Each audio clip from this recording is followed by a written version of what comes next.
Start करेंगे अब काय के साथ? अब हम स्टार्ट करते हैं हमारे चैप्टर के साथ, not for profit organisation. Sir not for profit organisation में आज आप क्या क्या चीजें पढ़ाओगे? आपको मैं इसके इंपॉर्टेंट टर्मिनोलॉजीज पढ़ाऊंगा, क्या क्या टर्म्स हमारे लिए इंपॉर्टेंट है। इंपॉर्टेंट टर्मिनोलॉजीज के साथ आपको यहाँ पे पढ़ाऊंगा सब्सक्रिप्शन अकाउंट का क्या कैसे पूरा ट्रीटमेंट होता है। सब्सक्रिप्शन जैसा ही एक सैलरी का भी इन्होंने एक क्वेश्चन दिया है, उस पर भी आ सकता है एग्जाम में, तो उसका भी ट्रीटमेंट बताऊंगा। हम यहाँ पे पढ़ेंगे कि हमको रिसीट एंड पेमेंट दिया है, उससे इनकम एंड एक्सपेंडिचर कैसे बनाना, और इनकम एंड एक्सपेंडिचर से रिसीट एंड पेमेंट कैसे बनाना, ये सारी चीजें आज हमने यहाँ पे करना है। ओके, तो आज की क्लास में ये सारी चीजें आपके साथ कवर करने वाला हूं। अब सर इंपॉर्टेंट टर्म्स इसमें क्या क्या समझना जरूरी है? सबसे पहला donation, entrance fees, legacy, life membership fees, endowment fund, donation, subscription, ये सारी चीजें, जिसमें ये एक चीज समझना हमारे लिए बहुत ज्यादा जरूरी है जो है डोनेशन। चलिए फैजी, अरे भाई बार बार इतने बार क्यों कमेंट कर रहा?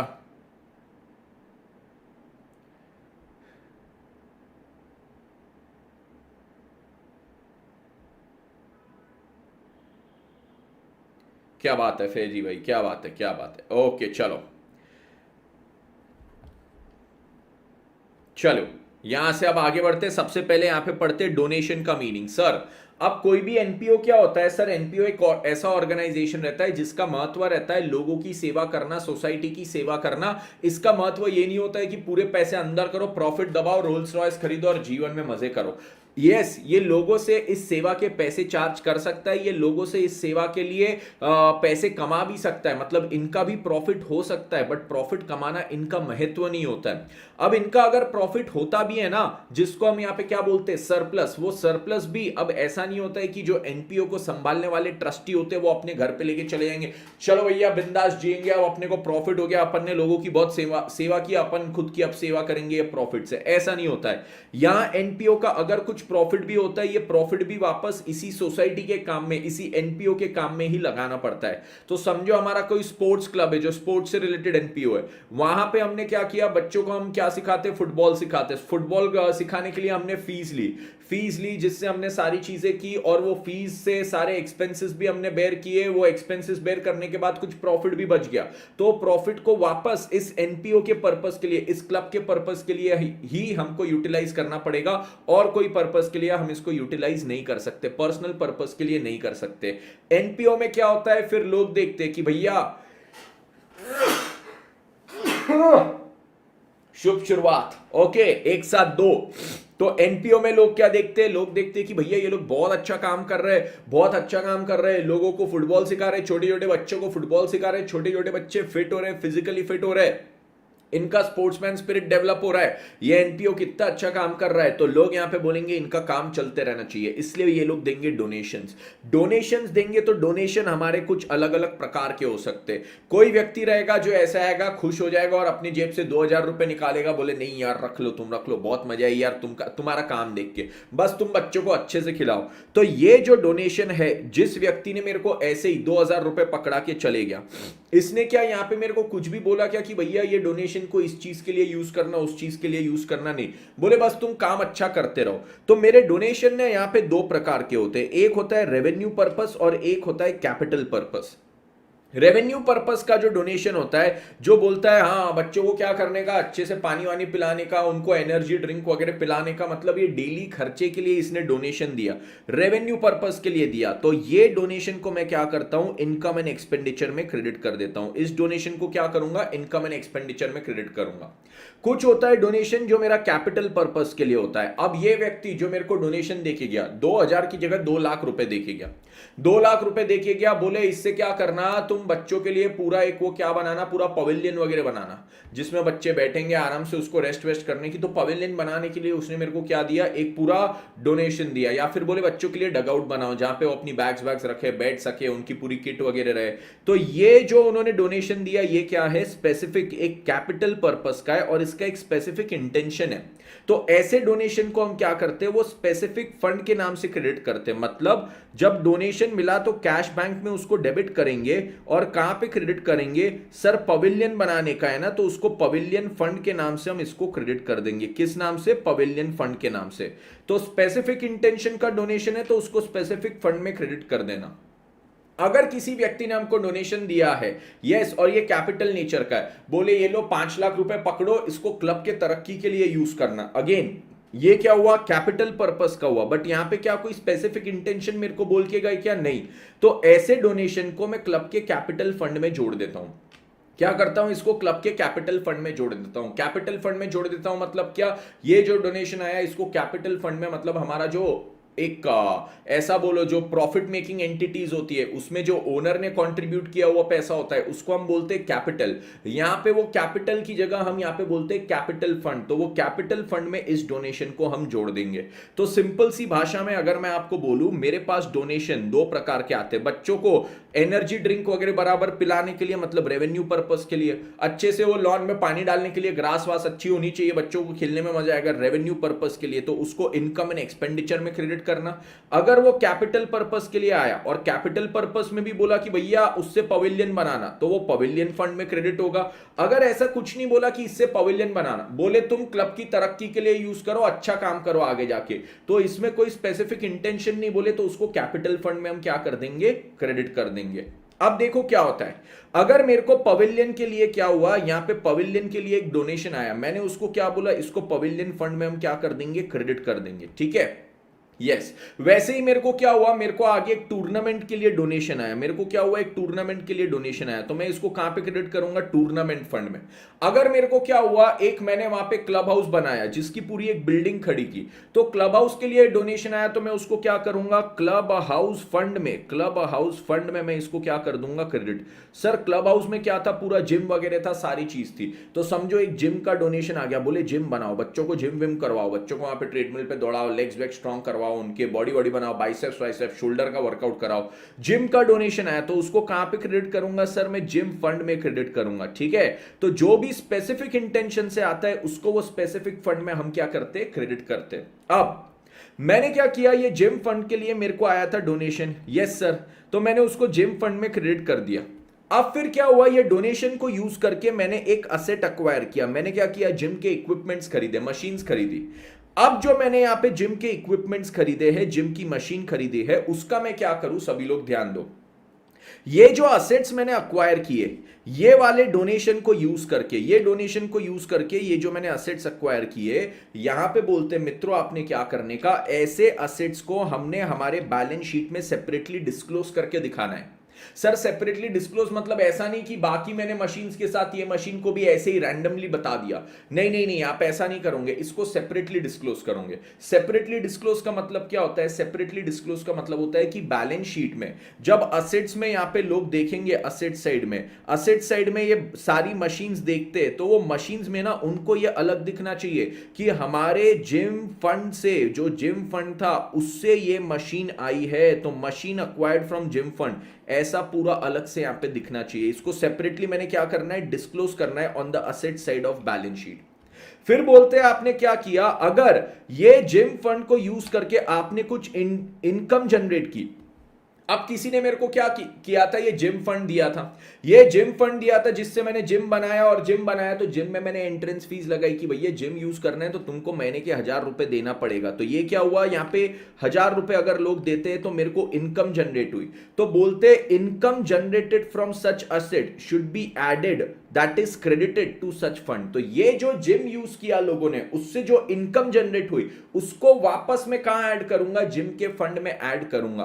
तो आपने मेरे को डोनेशन दिया कौन सा, जिम के लिए, तो मैं उसको सबसे पहले कहां क्रेडिट करूंगा, जिम फंड में। इससे मैंने जिम बनाया, तो जिम का जो असेट था वो बैलेंस शीट में मेरा अलग से डिस्क्लोज होना चाहिए। अगली चीज, ये जिम यूज करने के लिए मैंने लोगों से पैसे मांगे, मतलब मेरी इनकम जनरेट हुई, तो ये जो इनकम जनरेट हुई, ये इनकम को क्या मैं इनकम एंड एक्सपेंडिचर में दिखाऊंगा क्या, आंसर इज नो। ये इनकम को मैं वापस जिम फंड में डाल दूंगा, इसी इनकम को मैं वापस कहां पे डालूंगा, जिम फंड में ऐड कर दूंगा। बेटा ये थियरी के लिए बहुत ज्यादा जरूरी है, ट्रू एंड फॉल्स के लिए बहुत ज्यादा जरूरी है, इसमें से पूछ सकते हैं। अगली चीज, any expense incurred against such fund should be debited to the fund, it should not be debited to PNL। PNL मतलब income and expenditure, यहाँ पे PNL नहीं लिखना चाहिए, मैंने लिखना चाहिए income and expenditure।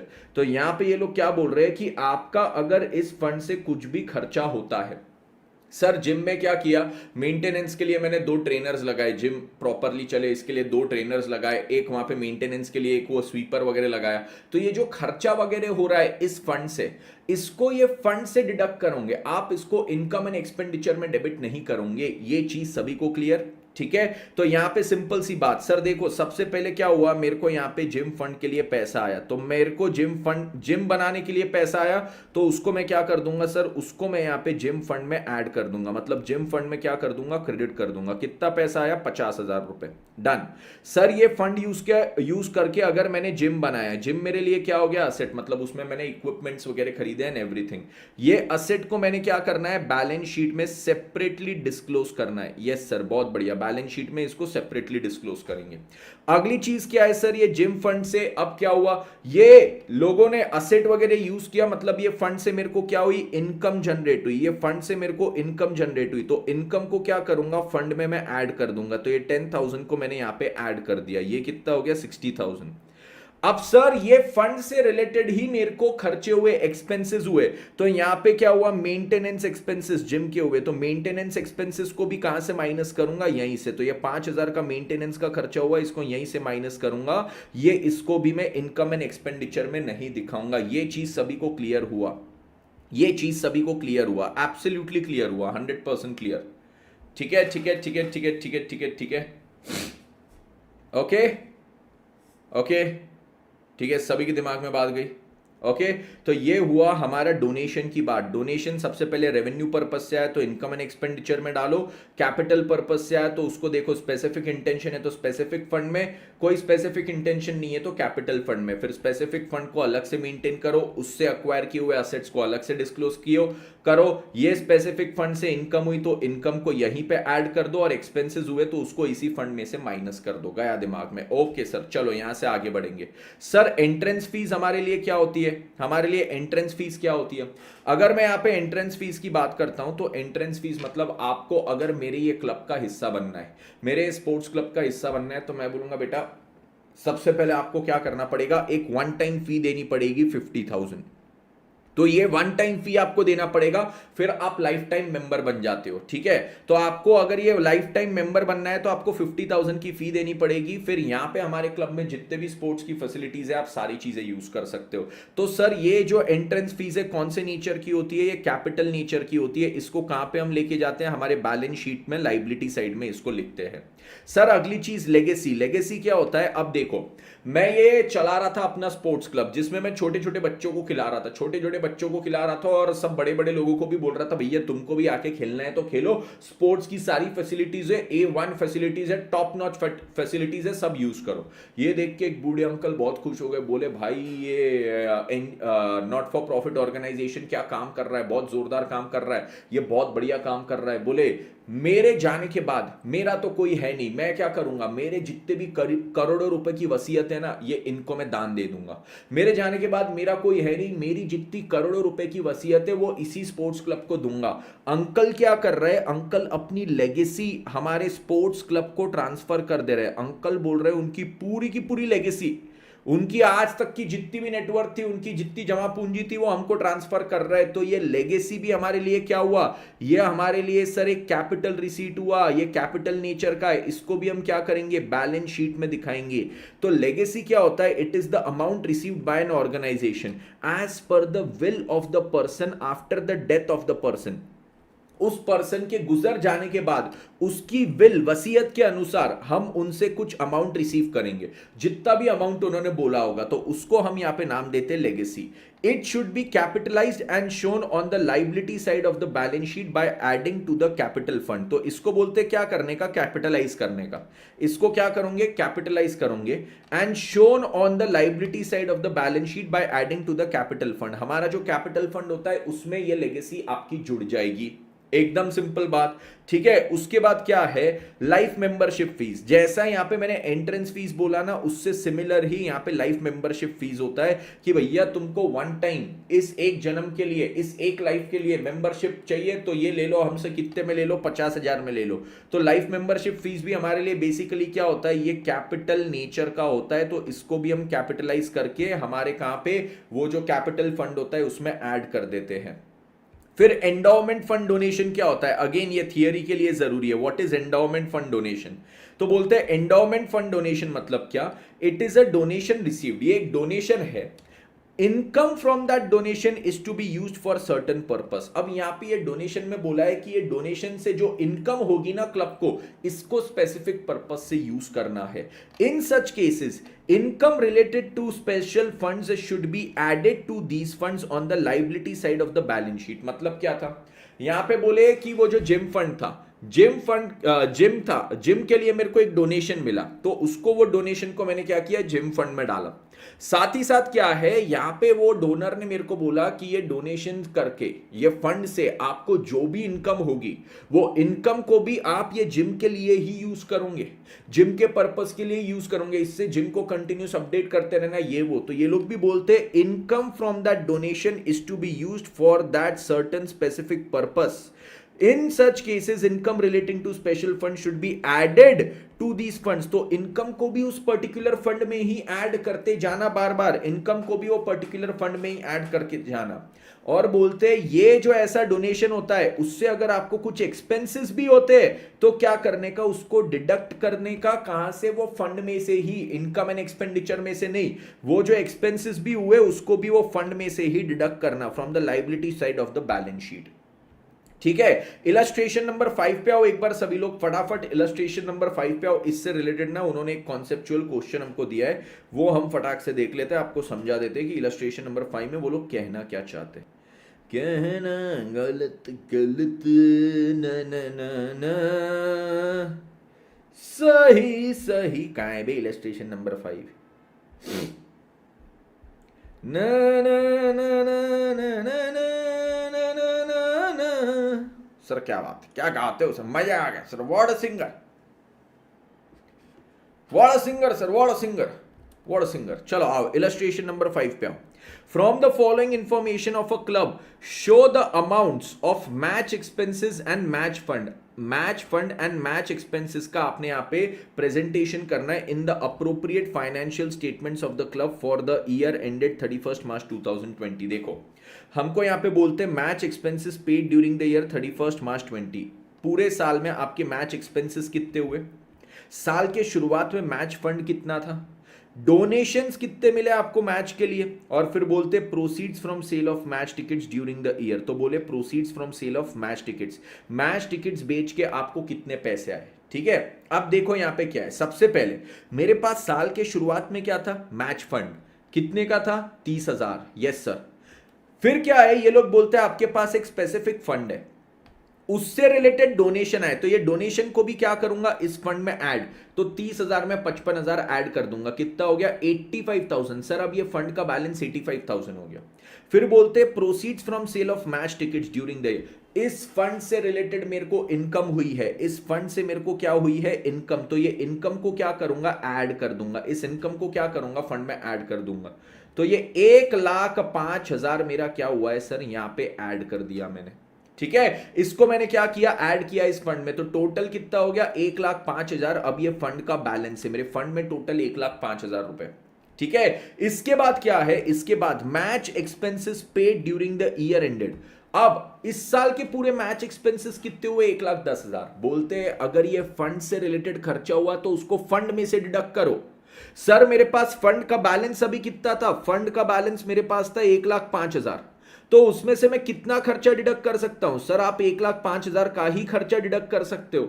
मेरा टोटल खर्चा कितना हुआ, 1,10,000। तो देखो सर फंड में से तो 1,05,000 पूरा डिडक्ट कर दिया, और फिर पीएनएल के डेबिट में, पीएनएल बोल रहा हूं, इनकम एंड एक्सपेंडिचर के डेबिट में मैं क्या करूंगा, 5,000 रुपए डेबिट कर दूंगा यहां पे। क्यों सर इनकम एंड एक्सपेंडिचर में 5,000 लेके गया, क्योंकि मेरे फंड का बैलेंस खत्म हो चुका है। तो पहले जितना मेरे फंड में बैलेंस था वो पूरा यूज किया, और उसके बाद क्या किया, उसके बाद जो बचा हुआ बैलेंस था वो मैं इनकम एंड एक्सपेंडिचर से राइट ऑफ कर दिया। ठीक है सर, रिसीट एंड पेमेंट बनाने को कहा है तो कैसे बनाना, पेन पकड़ना, पेपर पे लिखना, रिसीट एंड पेमेंट बना लेने का, बढ़िया एकदम जोरदार। हाँ, रिसीट मतलब डेबिट साइड, पेमेंट मतलब क्रेडिट साइड, वेरी गुड।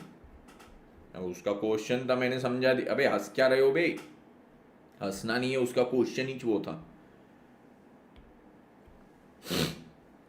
उसका क्वेश्चन ही छो था, तुम हंस रहे हो। अरे उसको लगेगा मैं उसकी खेल ले रहा था। अरे नहीं रे बाबा, तुम क्यों उसको ऐसे गलत फील करवा रहे हो?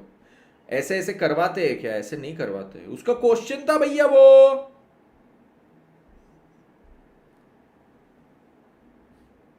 नहीं तुम बोल दो, समझाओ नहीं क्या? किसी बच्चे ने पूछा तो क्या मैं समझाऊं नहीं क्या उसको?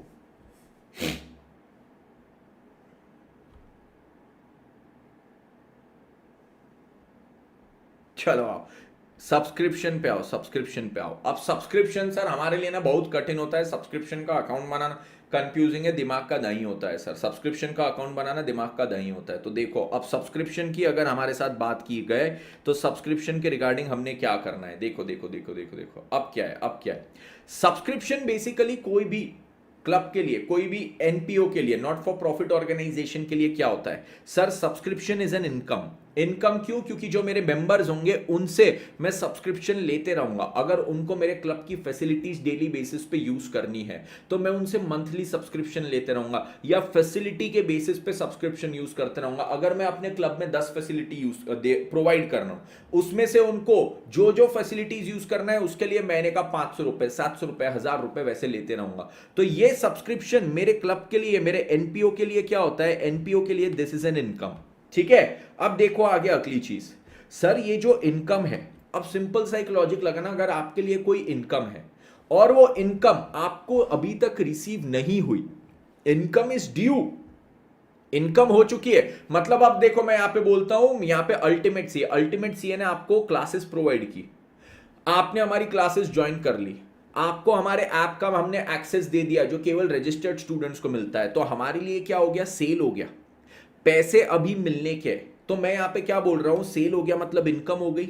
बट अगर वो इनकम रिसीवेबल है तो मुझे बताओ, अल्टीमेट सीए ने वो जो इनकम रिसीवेबल है, income due but not received, जिसको रिसीवेबल भी बोलते हैं, जिसको आउटस्टैंडिंग भी बोलते हैं, उसको क्या ट्रीट करना चाहिए सर? वो तो अल्टीमेट सीए के लिए एक असेट हो गया। वो क्या हो गया? अल्टीमेट सीए के लिए एक असेट हो गया। तो ये जो सर हमारी इनकम है, ये जो हल्का हल्का सुरूर है, ये जो हमारी यहां इनकम है, वो अगर रिसीवेबल रहती है तो वो हमारे लिए क्या होता है? असेट। अब किसी बच्चे ने क्या किया? किसी बच्चे ने हमको जो इनकम थी, हमको सीए इंटर की क्लास के साथ साथ उसने सीए फाइनल की भी फीस दे दी। सीए इंटर की जो इनकम है वो तो हमारा, सीए इंटर की जो फीस है वो तो हमारी इनकम है, बट सीए फाइनल का तो भैया उसने बहुत जल्दी दे दिया ना। तो ये फाइनल का पैसा अगर अभी से आ गया तो बच्चे ने क्या दिया है? हमको एडवांस दिया है। तो अगर ये इनकम मेरे को एडवांस में रिसीव होती है तो वो मेरे लिए क्या होती है? लाइबिलिटी होती है। हाँ सर, ये भी चीज समझ गए, ये भी चीज समझ गए। तो अब देखो मेरे को बताइए, इनकम कोई भी अकाउंट में, मैं कोई भी अगर इनकम के अकाउंट की बात करूं, ठीक है, जैसे अल्टीमेट सीए के लिए हो गया फीस, तो इनकम को कोई भी अकाउंट में कौन सी साइड लिखते हैं? इनकम का जो बैलेंस होता है मेरे को बताइए, डेबिट साइड लिखूंगा या क्रेडिट साइड लिखूंगा? बताइए, डेबिट साइड लिखूंगा या क्रेडिट साइड लिखूंगा? मेरे को बताइए, बताइए बताइए बताइए। सभी लोग बताएंगे, डेबिट साइड लिखूं कि क्रेडिट साइड लिखूं? कहां पे लिखूं इसको? डेबिट की क्रेडिट, डेबिट की क्रेडिट, डेबिट की क्रेडिट, डेबिट की क्रेडिट, डेबिट की क्रेडिट।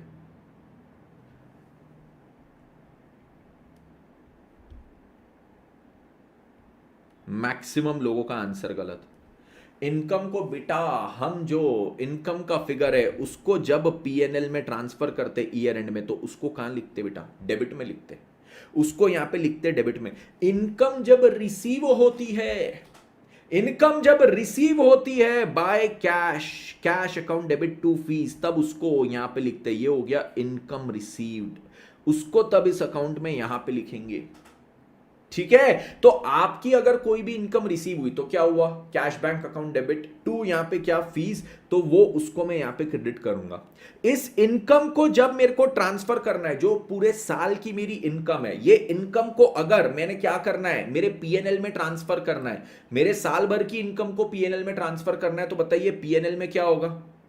पीएनएल में क्या होगा? पीएनएल में होगा क्रेडिट। बिल्कुल सही बात। पीएनएल में क्रेडिट होगा तो यहां पे इसको क्या करना पड़ेगा? यहां पे इसको करना पड़ेगा डेबिट। ये चीज सभी को क्लियर? ये चीज सभी को क्लियर? यहां पे जो पूरे साल की इनकम है उसको सर हम लास्ट में जाके पीएनएल में क्रेडिट करते, तो यहां पे क्या करना पड़ेगा सर? डेबिट करना पड़ेगा। What is this? This is income for the year, income for the year. सभी को क्लियर हुआ ये?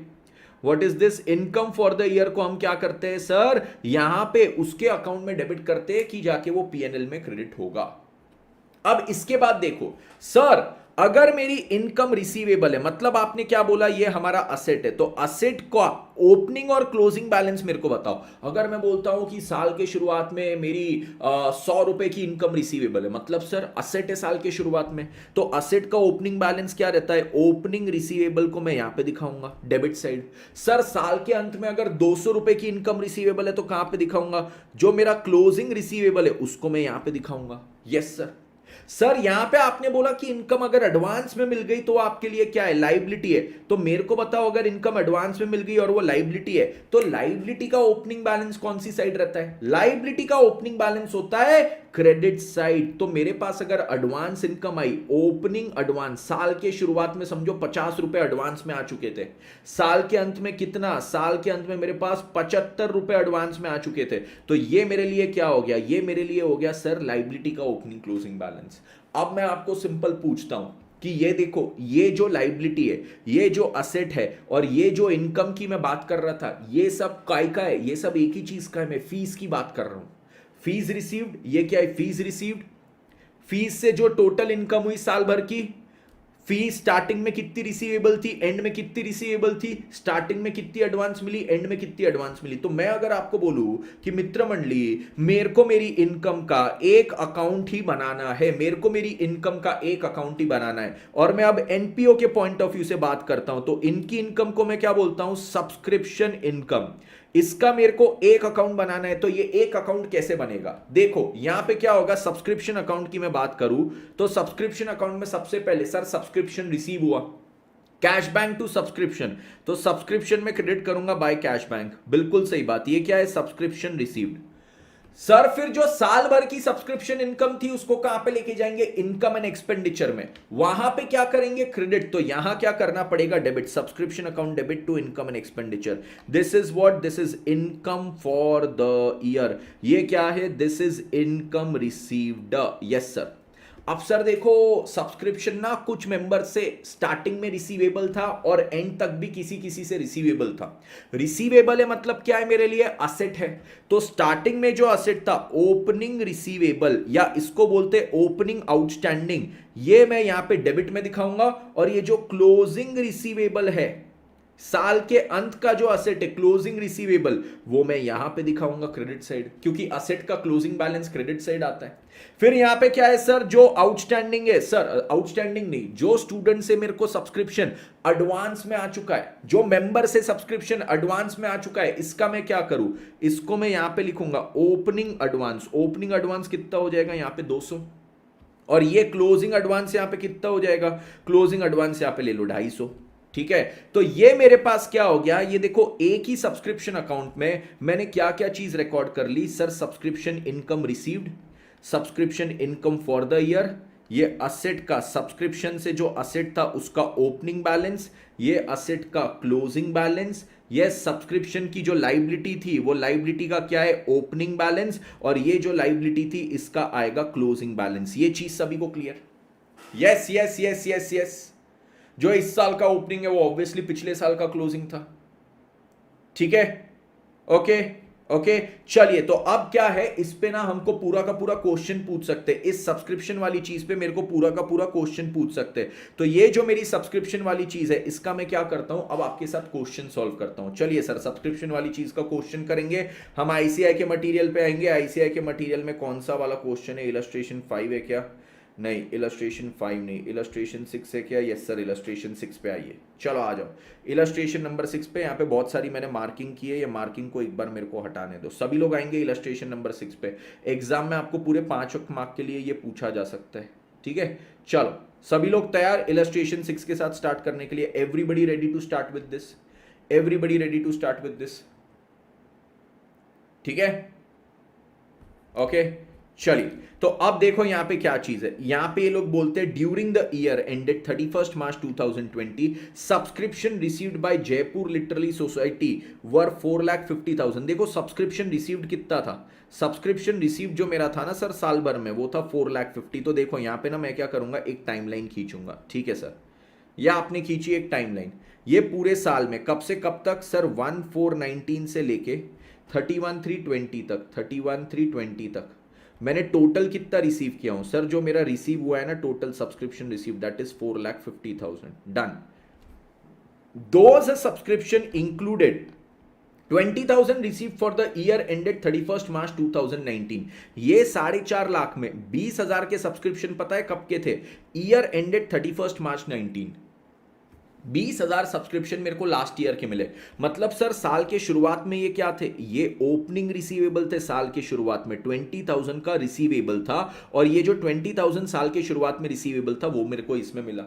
फिर बोलते हैं on 31 March 20 subscription due but not received were 15,000।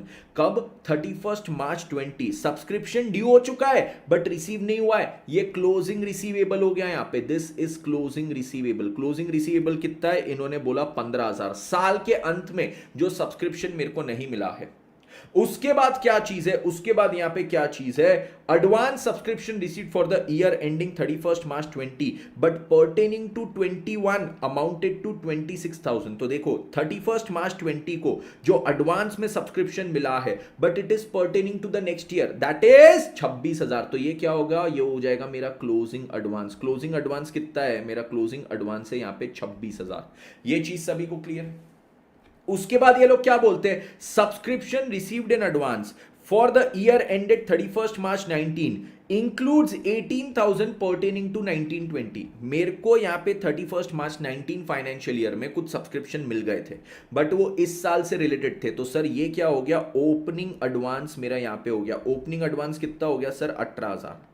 अब ये लोग इस बेसिस पे मेरे को बोलते हैं what amount should be credited to income and expenditure account. Simple सी चीज पूछे कि भैया इनकम एक्सपेंडिचर में कितना अमाउंट हमने क्रेडिट करना है। ये मैंने बनाया यहाँ पे सब्सक्रिप्शन अकाउंट। सब्सक्रिप्शन अकाउंट में सबसे पहले मैं यहाँ पे लिखता हूँ सर सब्सक्रिप्शन रिसीव्ड कितना था? 45,000।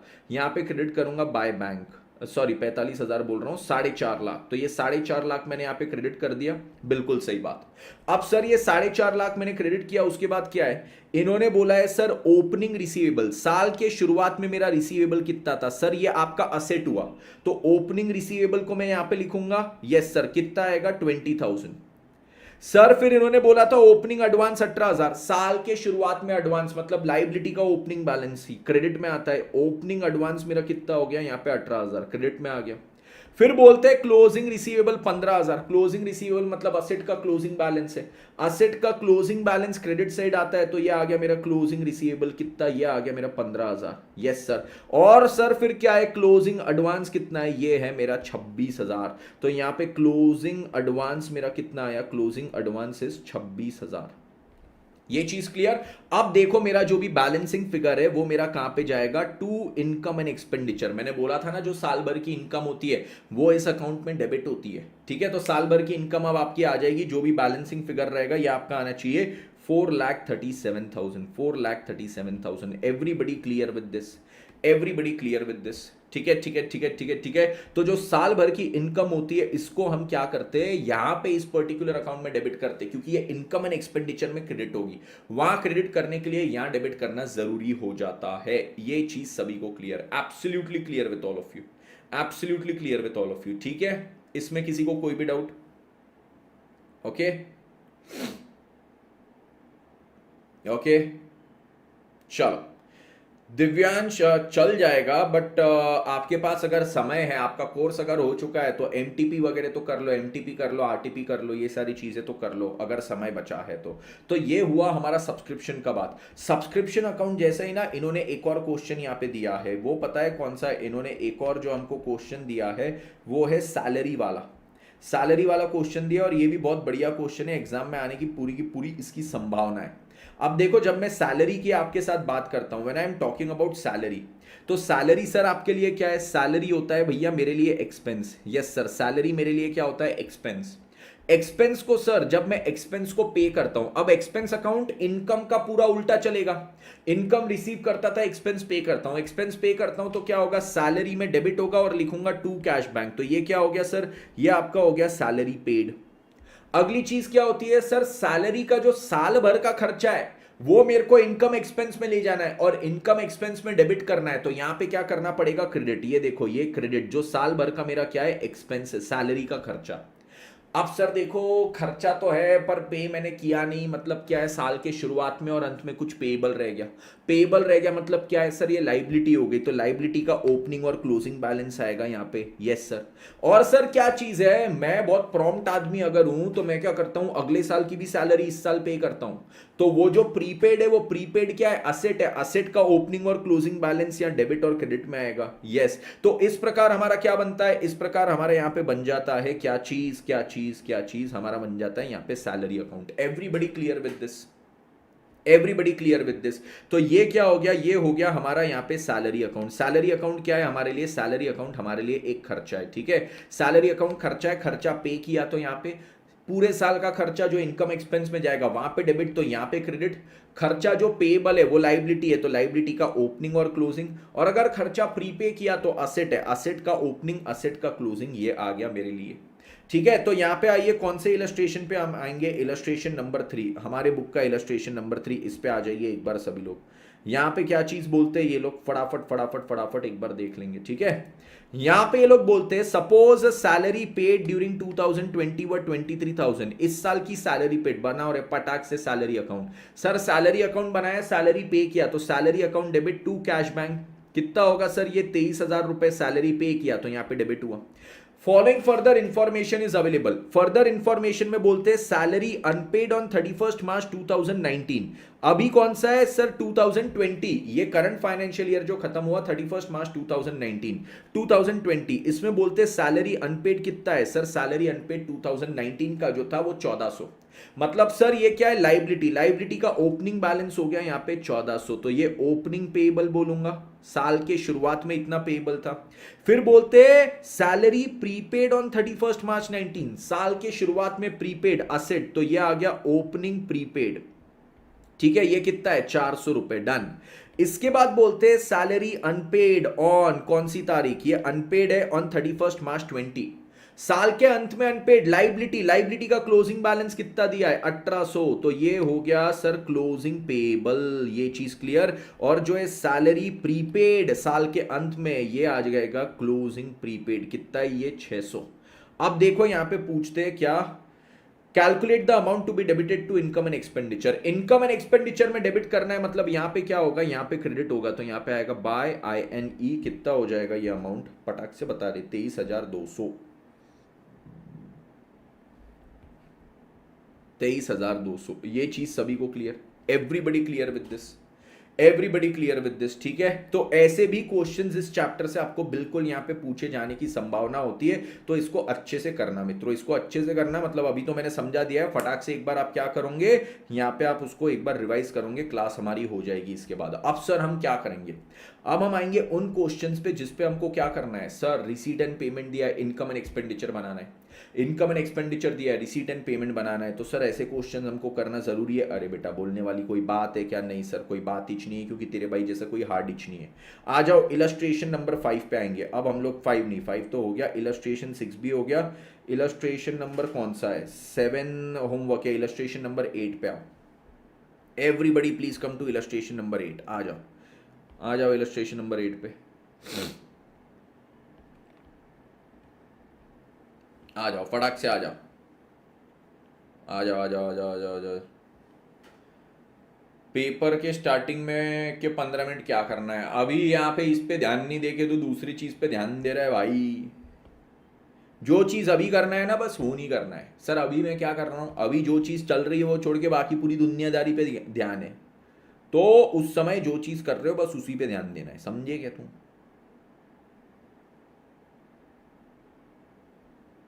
कैसा चलेगा रे बाबा ऐसा, हाँ लल्लू लाल,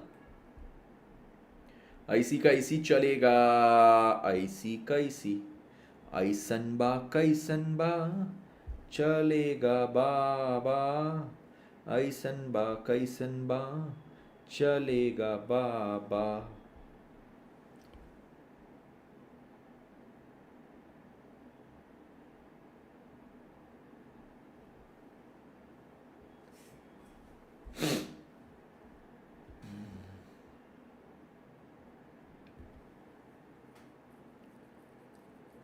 चलो अब आ जाइए यहाँ पे। अब यहाँ पे आते इलस्ट्रेशन नंबर 8 पे। इंपॉर्टेंट क्वेश्चन है, ठीक है, इंपॉर्टेंट क्वेश्चन है ये, समय से अभी शिद्दत से पूरा हम सॉल्व करेंगे, ठीक है। सॉल्व करते हैं यहाँ पे एक एक करके।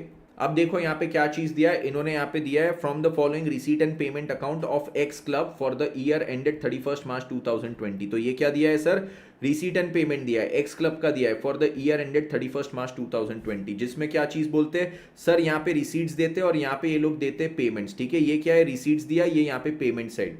अब यहाँ पे cash in hand, balance at bank as per passbook. अब पासबुक में देखिए मेरा एक डिपॉजिट अकाउंट है और एक करंट अकाउंट है। तो यहाँ पे ये जो एनजीओ है, एनजीओ मतलब एनपीओ है, एनपीओ के यहाँ पे कितने अकाउंट है बैंक में, 2। एक डिपॉजिट मतलब क्या होता है सर, फिक्स डिपॉजिट भी हो सकता है, सेविंग डिपॉजिट भी हो सकता है। और करंट अकाउंट मतलब क्या होता है, करंट अकाउंट मतलब जो हम हमारे एंटिटीज के लिए यूज करते हैं, जिसमें से डेली हम बिजनेस के लिए पैसा डालते निकालते वो। तो ये डिपॉजिट अकाउंट, करंट अकाउंट, ये 2 दिए है।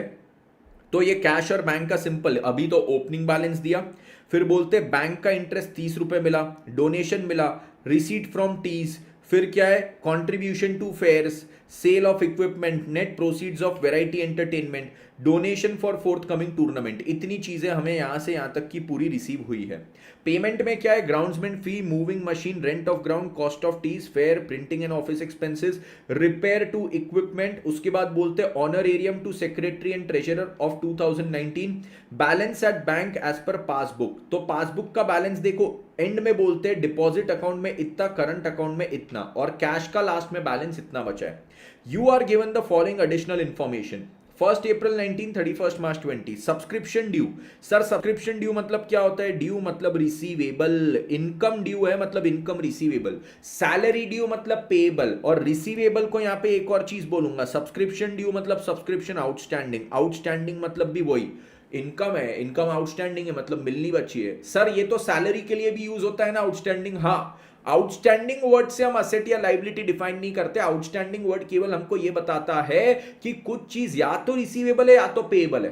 तो सर ये कैसे पता चलेगा रिसीवेबल पेएबल, कौन सी चीज है उस पर फोकस करो, सब्सक्रिप्शन है तो रिसीवेबल है, सैलरी है तो पेएबल है, इनकम तो रिसीवेबल, एक्सपेंस तो पेएबल।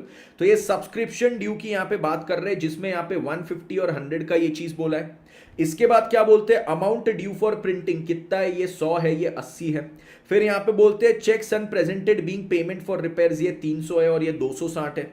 उसके बाद क्या है, estimated value of machinery and equipment कितना है, 800 और 1750। Interest not yet entered in the passbook कितना, 20 रुपए। बोनस टू ग्राउंड्समैन आउटस्टैंडिंग 300 रुपए। For the year ended 31st March 20, the honorarium to secretary and treasurer are to be increased by a total of 200। ये क्या करना है, हमने जो यहाँ पे करना है इस साल के लिए, ऑनरेरियम टू सेक्रेटरी 200 रुपए से बढ़ाना है। Prepare income and expenditure account and balance sheet for the period ending 31 March 2020। तो अभी जो पीरियड एंड हो रहा है 31 मार्च 2020, उसके लिए आपने इनकम एंड एक्सपेंडिचर और बैलेंस शीट दोनों चीज बनानी है। अब सबसे पहले देखो सर, जब हम बैलेंस शीट बनाएंगे, यहां पे हमारे पास बैलेंस शीट दी है, यस। बैलेंस शीट में सर एक चीज आएगी, कैपिटल फंड। कैपिटल फंड मतलब वही होता है जो हमारे नॉर्मल बिजनेस एंटिटीज के लिए कैपिटल होता है, yes. Sir normal business entities का जब हम बैलेंस शीट बनाते हैं, उसमें जब ये कैपिटल लिखते हैं तो कैपिटल का ओपनिंग बैलेंस चाहिए रहता है, यस। सर अगर वो ओपनिंग बैलेंस क्वेश्चन में नहीं दिया है तो हम क्या करेंगे, क्योंकि सर अगर ओपनिंग बैलेंस क्वेश्चन में नहीं दिया तो हम बैलेंस शीट को टैली नहीं कर सकते, हमारे पास कैपिटल का फाइनल फिगर ही नहीं आएगा। तो यहां पे बोलते हैं कि अगर आपका कैपिटल फंड का ये ओपनिंग बैलेंस मिसिंग है ना 3080, आपको उसके लिए ओपनिंग बैलेंस शीट बनानी पड़ेगी, मतलब साल के शुरुआत की। साल के शुरुआत की मतलब प्रैक्टिकली पिछले साल के अंत की, पिछले साल की अंत की बैलेंस शीट बनाऊंगा, उसमें सारे पिछले साल के असेट्स, पिछले साल की लायबिलिटीज लिखूंगा, जिससे मेरे को बैलेंसिंग फिगर पिछले साल का कैपिटल मिलेगा। पिछले साल का जो कैपिटल था इस साल का ओपनिंग कैपिटल बन जाता है, तो ये कैपिटल फंड का ओपनिंग बैलेंस मेरे को वहां से मिलेगा। अब इस क्वेश्चन में देखिए, आपको कहीं भी opening balance of capital fund नहीं दिया हुआ है, कहीं भी नहीं दिया हुआ है। तो यहां पे क्या चीज हो जाएगा, अगर आपको कैपिटल फंड का ओपनिंग बैलेंस नहीं दिया हुआ है तो आपको पिछले साल की भी बैलेंस शीट बनानी पड़ेगी। ये चीज सभी को क्लियर, यस यस यस। तो यहां पे हमारा क्या हो जाएगा, हमको यहां पे पिछले साल की भी ओपनिंग बैलेंस शीट बनानी पड़ेगी। सेकंड चीज, अब सर ये क्वेश्चन जब हम सॉल्व करते हैं ना तो दिमाग में बहुत ज्यादा जामल जामल चलता है, जामल जामल चलता है, मतलब सर ये यहां से दिमाग वहां दौड़ता है, वहां से वहां दौड़ता है सर, बहुत 10 जगह हमारा दिमाग दौड़ता है। तो यहां पे सबसे पहली चीज मैं क्या करता हूं, मैं यहां पे वो पॉइंट्स ढूंढता हूं पूरे क्वेश्चन में जिसकी इंफॉर्मेशन मल्टीपल जगह पे दी है। मतलब जैसे सब्सक्रिप्शन, अब अगर मैं आपके साथ यहां पे सब्सक्रिप्शन की बात करता हूं तो ये सब्सक्रिप्शन की इंफॉर्मेशन देखो, एक तो सब्सक्रिप्शन की इंफॉर्मेशन इन्होंने यहां पे दी है, दूसरा इन्होंने सब्सक्रिप्शन की इंफॉर्मेशन यहां पे दी। इसको मैं क्या कर लूंगा, स्टार मार्क कर लूंगा। सर स्टार मार्क क्यों किया, मैं इसका यहां पे एक अकाउंट क्रिएट करूंगा। स्टार मार्क किया मतलब क्या किया, इसका मैं यहां पे एक अकाउंट क्रिएट करूंगा। अकाउंट क्रिएट किया मतलब सर इसकी जितनी भी इंफॉर्मेशन है ना, आप सब्सक्रिप्शन की मेरे को जितनी जगह इंफॉर्मेशन दिखेगी वो अकाउंट में डालूंगा। अगली चीज देखो, अमाउंट ड्यू फॉर प्रिंटिंग, इन्होंने प्रिंटिंग की कुछ बात यहां पे भी की है, तो प्रिंटिंग को भी मैं स्टार मार्क कर लूंगा, इसका भी मल्टीपल इंफॉर्मेशन है। Cheques unpresented being payment for repair, sir repairs की भी इन्होंने बात की है, इस पे भी स्टार मार्क कर दिया। नेक्स्ट चीज क्या बोलते हैं, estimated value of machinery and equipment, machine और इक्विपमेंट की एस्टिमेटेड वैल्यू, यहां पे इन्होंने एक मूविंग मशीन खरीदी है तो सर यहां पे स्टार मार्क कर दिया। उसके बाद सर क्या चीज है, interest not yet entered in passbook, interest not yet entered in passbook, और यहां पे इन्होंने इंटरेस्ट फ्रॉम बैंक, ये बैंक इंटरेस्ट दिया हुआ था, इसको स्टार मार्क किया। अगली चीज देखो, बोनस टू ग्राउंड्समैन आउटस्टैंडिंग, और ग्राउंड्समैन फी इन्होंने यहां पे दिया था, यस। तो इतने पॉइंट्स मेरे को यहां पे दिख रहे हैं जिसकी मल्टीपल इंफॉर्मेशन दी है, मैं इतने पॉइंट्स के क्या करूंगा, अकाउंट्स बनाऊंगा। टोटल कितने, 1 2 3 4 5 6। सर काफी बार ना हम बिना अकाउंट बनाए भी हम ना कुछ करते, दिमाग अप्लाई करते और हम उसको प्लस माइनस करके उसका वर्किंग कर लेते। बेटा वैसे भी कर सकते हो, बट वैसा करने में क्या है, आप अगर अकाउंट नहीं बनाओ और वो प्लस माइनस करके जाओ तो आपका ना बेटा एक दिमाग का प्रोसीजरल वर्क बहुत ज्यादा बढ़ जाता है। मैं सिंपल अगर अकाउंट बना लूँ ना, मेरे को दिमाग कहीं ऑपरेट करने की जरूरत नहीं पड़ती है। ये चीज से रिलेटेड कोई भी इंफॉर्मेशन है वो अकाउंट में डाल दो, अकाउंट का बैलेंसिंग फिगर मेरे को आंसर दे देता है, और अकाउंट बनाने में कोई एक्स्ट्रा समय नहीं लगता। ये देखो इतना समय लगता है अकाउंट बनाने में, बन गया अकाउंट। आपको एग्जाम में भी वही करना है, ये आपका पेज रहेगा ना, पेज, मेरा तो आईपैड है इसको मैं फोल्ड कर नहीं सकता, आपका पेज है ना उसको बच्चे से फोल्ड करके ऐसे दबा देने का, अकाउंट बन गया, हो गया, बात खत्म। तो अकाउंट बनाने में क्या कोई समय लगता क्या आपको, नहीं। तो यहां पे ये चीज सभी लोग याद रखना कि अकाउंट बनाना is always more preferable. Dhruv को यहां पे चिंता है कि भैया ये लाइव है या रिकॉर्डेड है, क्योंकि लाइव है तो पढ़ाई करेगा और रिकॉर्डेड है तो यहां पे पढ़ाई नहीं करेगा, रिकॉर्डेड है तो उसका नुकसान हो जाएगा। तो ध्रुव को बहुत बड़ा यहां पे चिंता है। अबे मेरे चिली चिकन, लाइव हो या रिकॉर्डेड हो पढ़ाई करना है तेरे को, उससे क्या है, पढ़ा रहा है ना, टीचर सामने बैठा है ना, टीचर इज अलाइव, बस उतना काफी है, उतना काफी है। चलो अब यहां पे मैंने बनाना है इनकम एंड एक्सपेंडिचर अकाउंट, ठीक है। तो ये सबसे पहले मेरा आया यहां पे income and expenditure account. Sir इतनी सीधी लाइन कैसे खींचते हो, कुछ बच्चे बोलेंगे सर को लाइन मारने की बहुत आदत होगी इसलिए, बेटा नहीं, बिल्कुल गलत जवाब है ये, ठीक है। ये प्रैक्टिस के साथ आता है। लाइन मैंने इसीलिए बोला कि सर इतनी सीधी लाइन कैसे खींचते हो, मारते हो मैंने नहीं बोला। ये हो गया इनकम एंड एक्सपेंडिचर। इसके बाद फिर क्या आता है मेरा, यहां पे आता है बैलेंस शीट,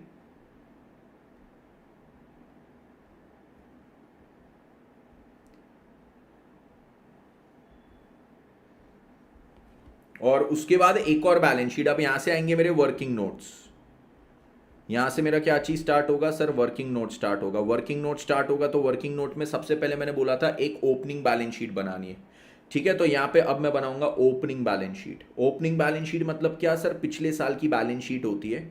ये क्यों बनाते हैं, ये इसलिए बनाते हैं क्योंकि इसमें से मेरे को क्या करना है सर, कैपिटल फंड का ओपनिंग बैलेंस निकालना है, बिल्कुल सही बात। तो ये हो गया ओपनिंग बैलेंस शीट। अब देखो इसके बाद क्या है सर, मैंने कितने यहाँ पे स्टार मार्क किए थे, 1 2 3 4 5 6, तो 6 अकाउंट बना लो पटापट। सर कैसे फटाफट की पटापट, बेटा पटापट, फटाफट में वो फील नहीं है जो पटापट में। हाँ सर पटाने की फील ही कुछ और है बेटा, मैं उसकी बात नहीं कर रहा हूं। ये दूसरा अकाउंट हो गया, ये तीसरा अकाउंट हो गया, देख रहे हो कितना टाइम लग रहा है अकाउंट बनाने में। चौथा अकाउंट हो गया, पांचवा अकाउंट हो गया, ये छठवा अकाउंट हो गया। Amazing sir, amazing. चलो जिंग जिंग जिंग जिंग जिंग जिंग बर्गर।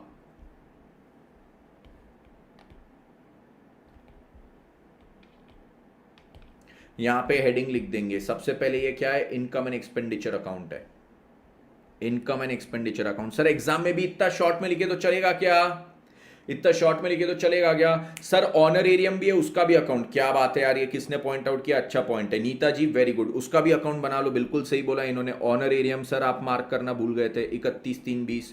फिर यहाँ पे आएगा बैलेंस शीट, बैलेंस शीट भी कब की बना रहा हूँ? 31/3/20। फिर उसके बाद ये बैलेंस शीट क्या है? ये बैलेंस शीट मेरी रहेगी 31/3/19, ठीक है, 31/3/19 लिखा, बट क्या है वो तो लिख ले, बैलेंस शीट है ये, ठीक है, यस। इसके बाद क्या चीज़ है? अब एक एक करके अकाउंट बनाने, बैंक इंटरेस्ट, फिर सब्सक्रिप्शन, यहां पे आएगा bank interest, bank interest account.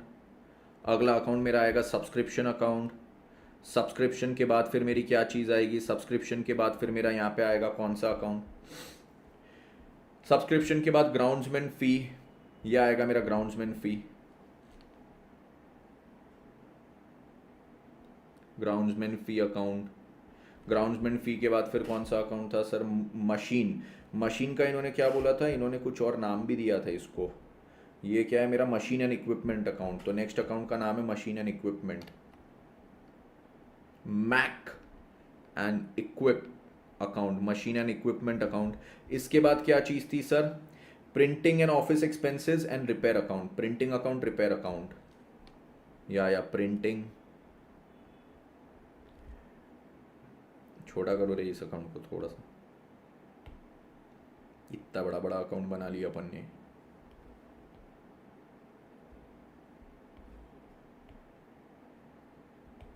ये आ गया रिपेयर।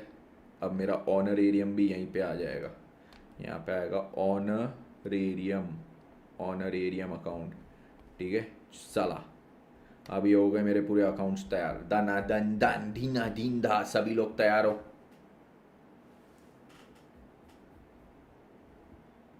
सर हेडिंग शॉर्ट में लिखे तो चलेगा बेटा, एग्जाम में नहीं चलेगा, एग्जाम में सारी चीजें डिटेल में देना पड़ेगा, ठीक है? एग्जाम में ये मत करना, नहीं तो बेटा मार्क्स भी तो वो शॉर्ट में दे सकता है ना। बस सोच, तेरे को 10 मार्क्स के क्वेश्चन में से 10 मिल रहे होंगे, बट उसको भी आलस है कि वो बोलेगा चल इसको मार्क्स में शॉर्ट में दे देता हूँ, तो हाँ 4 में से बोले 4 में से 3 फिगर लिख देता हूँ, तो डिनोमिनेटर के लिख दे और न्यूमरेटर का ले। अब बोले चलो बढ़िया, एकदम बढ़िया, एकदम बढ़िया, नहीं बोले यार आज मेरा दिल बहुत अच्छा है, चलो ये एक दूसरा फिगर लिख दिया, बहुत बढ़िया, मजा आ गई, तो ऐसा अपने को भी अच्छा नहीं लगेगा ना। तो ऐसा करो कि वो भी इंप्रेस हो जाए तुम्हारे काम से, है ना बेटा? यस एकदम बढ़िया, वेरी गुड बेटा, I am proud of you, I am proud of, इकलौता तू है जिसपे मेरे को गर्व है, ठीक है? Yes sir balance sheet combine कर सकते, क्या कर सकते? कंफ्यूजन बढ़ेगा बेटा, अलग अलग करना। आईसीआई ने बोला है कि बेटा अगर तूने ज्यादा पेपर यूज किए तो तेरे एग्जाम की फीस डबल हो जाएगी। हाँ ऐसा बोला है कि नहीं? तो बेटा अलग अलग कर, कंफ्यूजन कम करना है अपन ने, एग्जाम में बढ़ाना नहीं है। ओके चलिए, तो अब देखो यहाँ पे क्या चीज है। यहाँ पे अब मैं आता हूं, सारी चीज को सॉल्व करूंगा। अब देखो सॉल्व करने का तरीका भी सभी लोग मेरा समझना, हम पॉइंट बाय पॉइंट एक एक चीज को सॉल्व करेंगे, हम आगे पीछे ऊपर नीचे दौड़ेंगे नहीं। मतलब सर कहना क्या चाहते हो? यहाँ पे मेरे को कैश इन हैंड दिखा, फिर ये कैश इन हैंड का दूसरा चीज मेरे को यहाँ पे लास्ट में दिखता है, तो हाँ चलो पहले पूरा कैश, ना ना ना, ऐसा नहीं करने का। आप एक एक करके सारी चीजों को सॉल्व करोगे, और देखना एक एक करके सारी चीजों को सॉल्व करोगे तो विदाउट कंफ्यूजन पूरा का पूरा क्वेश्चन सही होगा। सबसे पहले cash in hand, opening balance दिया था 100 रुपए का, इसको कहां पे लिखेंगे सर? कैश इन हैंड को, कैश इन हैंड सर 100 रुपए जो था ये मेरे कैश का ओपनिंग बैलेंस है, ये ओपनिंग बैलेंस शीट में यहां पे आएगा कैश कितना? 100 रुपए ओपनिंग बैलेंस शीट में आ गया। कैश का कोई अकाउंट नहीं है तो वो अकाउंट में लिखने की जरूरत नहीं। फिर बैंक का इन्होंने बैलेंस दिया है, बैंक का डिपॉजिट और फिर करंट अकाउंट, दो अकाउंट है, तो 2230 और 600, तो यहां पे लिखो बैंक का जो ओपनिंग बैलेंस था वो था 2230 और 600, ठीक है? ये कौन सा था? ये था मेरा डिपॉजिट अकाउंट, और दूसरा मेरा कौन सा अकाउंट था? दूसरा था मेरा यहाँ पे करंट अकाउंट। तो ये डिपॉजिट अकाउंट हो गया, ये करंट अकाउंट हो गया, इसकी बात यहाँ पे हो गई। चलो इसके बाद अब क्या चीज है? नेक्स्ट चीज जो इसके बाद आएगी वो है मेरा bank interest. Sir star mark किया है, अकाउंट बनेगा, इतना इंटरेस्ट मैंने रिसीव किया है, तो ये क्या होगा सर? इंटरेस्ट अकाउंट में क्रेडिट होगा, इंटरेस्ट इनकम है, तो bank account debit to interest, 30 रुपए वहां पे मैं क्रेडिट कर दूंगा, यहां पे करूंगा बाय बैंक, कितना? 30 रुपए। चलो सर ये भी चीज मेरी हो गई। इसके बाद सर क्या चीज है? डोनेशन एंड सब्सक्रिप्शन, ये भी सर रिसीव्ड है, 2600 रुपए का सब्सक्रिप्शन रिसीव किया है मैंने, सब्सक्रिप्शन रिसीव किया तो सर सब्सक्रिप्शन में क्रेडिट होगा, सब्सक्रिप्शन में क्रेडिट करूंगा, यहां पे लिखूंगा बाय बैंक, 2600। चलो सर ये भी चीज हो गया, परफेक्ट। इसके बाद क्या चीज है, इसके बाद सर यहां पे बोलते हैं रिसीट फ्रॉम, कौन सी चीज, रिसीट फ्रॉम टीज, 300 रुपए। सर अब ये देखो, ये जो टीज से मेरे को 300 रुपए मिले, इसको कहां लिखूंगा, इनकम एंड एक्सपेंडिचर में लिख देंगे। इनकम साइड में लिखेंगे रिसीट फ्रॉम टीज, ठीक है, रिसीट फ्रॉम टीज। कोई भी स्टार मार्क नहीं है ना, तो डायरेक्टली इनकम एक्सपेंस में लिख सकते। रिसीट फ्रॉम टीज कितना है, 30 रुपए, और इसको मैं क्या करता हूं, 300 है सॉरी, इसको इनर कॉलम में लिखता हूं। क्यों इनर कॉलम में लिखता हूं सर, ये कॉस्ट ऑफ टीज भी इन्होंने यहां पे दिया है पेमेंट साइड में। अगली चीज ये लोग बोलते हैं कॉन्ट्रीब्यूशन टू फेयर, 100 रुपए, तो सर इस पे भी कोई टिक मार्क नहीं, स्टार मार्क नहीं था, इसको भी यहां पे लिखा contribution to fares. Contribution to fares कितना है, 100 रुपए, एक लाइन छोड़ के लिख देना लगे तो। कंट्रीब्यूशन टू फेयर्स कितना है सर, 100 रुपए, इनर कॉलम में लिखा। सर क्यों, क्योंकि यहां पे भी देखो ये फेयर्स का एक और पॉइंट पेमेंट साइड इन्होंने दिया है। फिर उसके बाद बोलते हैं sale of equipment. Sir sale of equipment 80, मैंने मशीन एंड इक्विपमेंट का एक अकाउंट बनाया हुआ है, वो मशीन एंड इक्विपमेंट के अकाउंट में जाएगा 80 रुपए। सर क्या होगा, bank account debit to equipment 80 रुपए। तो यहां पे क्या है, यहां पे क्या है, मशीन एंड इक्विपमेंट में आएगा बाय बैंक 80 रुपए, ठीक है। ये चीज सभी को क्लियर। सर हम लोग यहाँ पे कैश बैंक अकाउंट क्यों नहीं बना रहे, बेटा हमको रिसीट एंड पेमेंट दिया है, रिसीट एंड पेमेंट दिया तो हमको कैश बैंक बनाने की जरूरत नहीं होती है, ठीक है। ये रिसीट एंड पेमेंट हमको क्या बताता है, this is the cash bank account का समरी। पूरे साल में जितने कैश के रिसीट, कैश के पेमेंट्स, बैंक के रिसीट, बैंक के पेमेंट्स है ना, वो सबकी समरी यहाँ पे दी हुई है, तो इसको अलग से बनाने की जरूरत नहीं है। ओके चलो, इसके बाद net proceeds from variety entertainment, कोई भी स्टार मार्क नहीं था, डायरेक्टली इसको इनकम में डाल दो 780 रुपए। प्रोसीड्स फ्रॉम वैरायटी, जहां पे स्टार मार्क नहीं है उसको इनकम एक्सपेंस में डाल देना, जहां पे स्टार मार्क है उसको उसके अकाउंट में डालना। प्रोसीड्स फ्रॉम वैरायटी एंटरटेनमेंट 780 रुपए। उसके बाद क्या चीज है, donation for forthcoming tournament. ये देखो टूर्नामेंट के लिए डोनेशन मिला, स्पेसिफिक पर्पस डोनेशन है। स्पेसिफिक पर्पस का डोनेशन हम क्या करते हैं सर, उसको हमारी बैलेंस शीट में लिखते हैं। तो ये कैश बैंक में डेबिट हुआ और बैलेंस शीट में मैं लिखूंगा टूर्नामेंट फंड, ये टूर्नामेंट फंड में जाएगा। टूर्नामेंट फंड, टूर्नामेंट फंड में मेरा कितना जाएगा, टूर्नामेंट फंड में मेरा यहां पे चले जाएगा 1000 रुपीज। चलो सर ये भी चीज मेरी हो गई, डना डन डन, दीना दीन धा, दीना दीन दा, रम पम पम, ये चीज हो गई। यहां तक किसी को कोई भी डाउट नहीं होना चाहिए, ठीक है। इसके बाद देखो अगली चीज, ग्राउंडमेंट फी। हमने ग्राउंडमेंट फी का पेमेंट किया है और स्टार मार्क है, तो इसको लेके जाओ कहां पे, इसको हम लेके जाएंगे सर हमारे अकाउंट में 750। सर पेमेंट किया तो बैंक क्रेडिट होगा और ग्राउंडमेंट फी में डेबिट होगा 750 रुपए। तो ग्राउंडमेंट फी में क्या करूंगा, 750 रुपीज डेबिट करूंगा। ये लिखा मैंने टू बैंक, यहां पे लिखा टू बैंक। अब इसके बाद देखो क्या चीज है, इसके बाद अगली चीज मूविंग मशीन। मूविंग मशीन मतलब मशीन अकाउंट, ये पेमेंट किया मतलब खरीदा है, मशीन खरीदा 1500 का, machine account debit to bank, तो मशीन में डेबिट करो 1500 रुपए से। मशीन अकाउंट में जाता हूं 1500 से डेबिट करता हूं, यहां पे लिखूंगा टू बैंक। अगली चीज सर इसके बाद क्या है, इसके बाद जो अगली चीज आती है रेंट ऑफ ग्राउंड। कोई स्टार मार्क नहीं है, डायरेक्टली खर्चा मान लो 250 रुपए, तो रेंट ऑफ ग्राउंड मेरा यहां पे आ गया 250।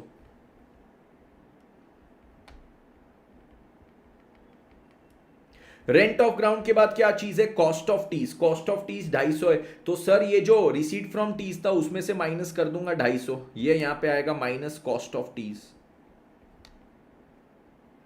तो ये फाइनल कितना बचा सर 50। उसके बाद क्या है सर, फेयर्स। फेयर्स का यहां पे बोलते हैं 400। सर देखो अब कंट्रीब्यूशन टू फेयर्स 100 था और फेयर्स का खर्चा कितना था सर, फेयर्स का खर्चा मेरा 400 था, खर्चा ज्यादा था कंट्रीब्यूशन कम था, तो सर कौन सी साइड दिखना चाहिए, ये मेरा दिखना चाहिए असेट, सॉरी ये मेरा दिखना चाहिए कौन सी साइड सर, ये मेरा एक्सपेंस साइड दिखना चाहिए। तो ये हो जाएगा नेट खर्चा 300 रुपए।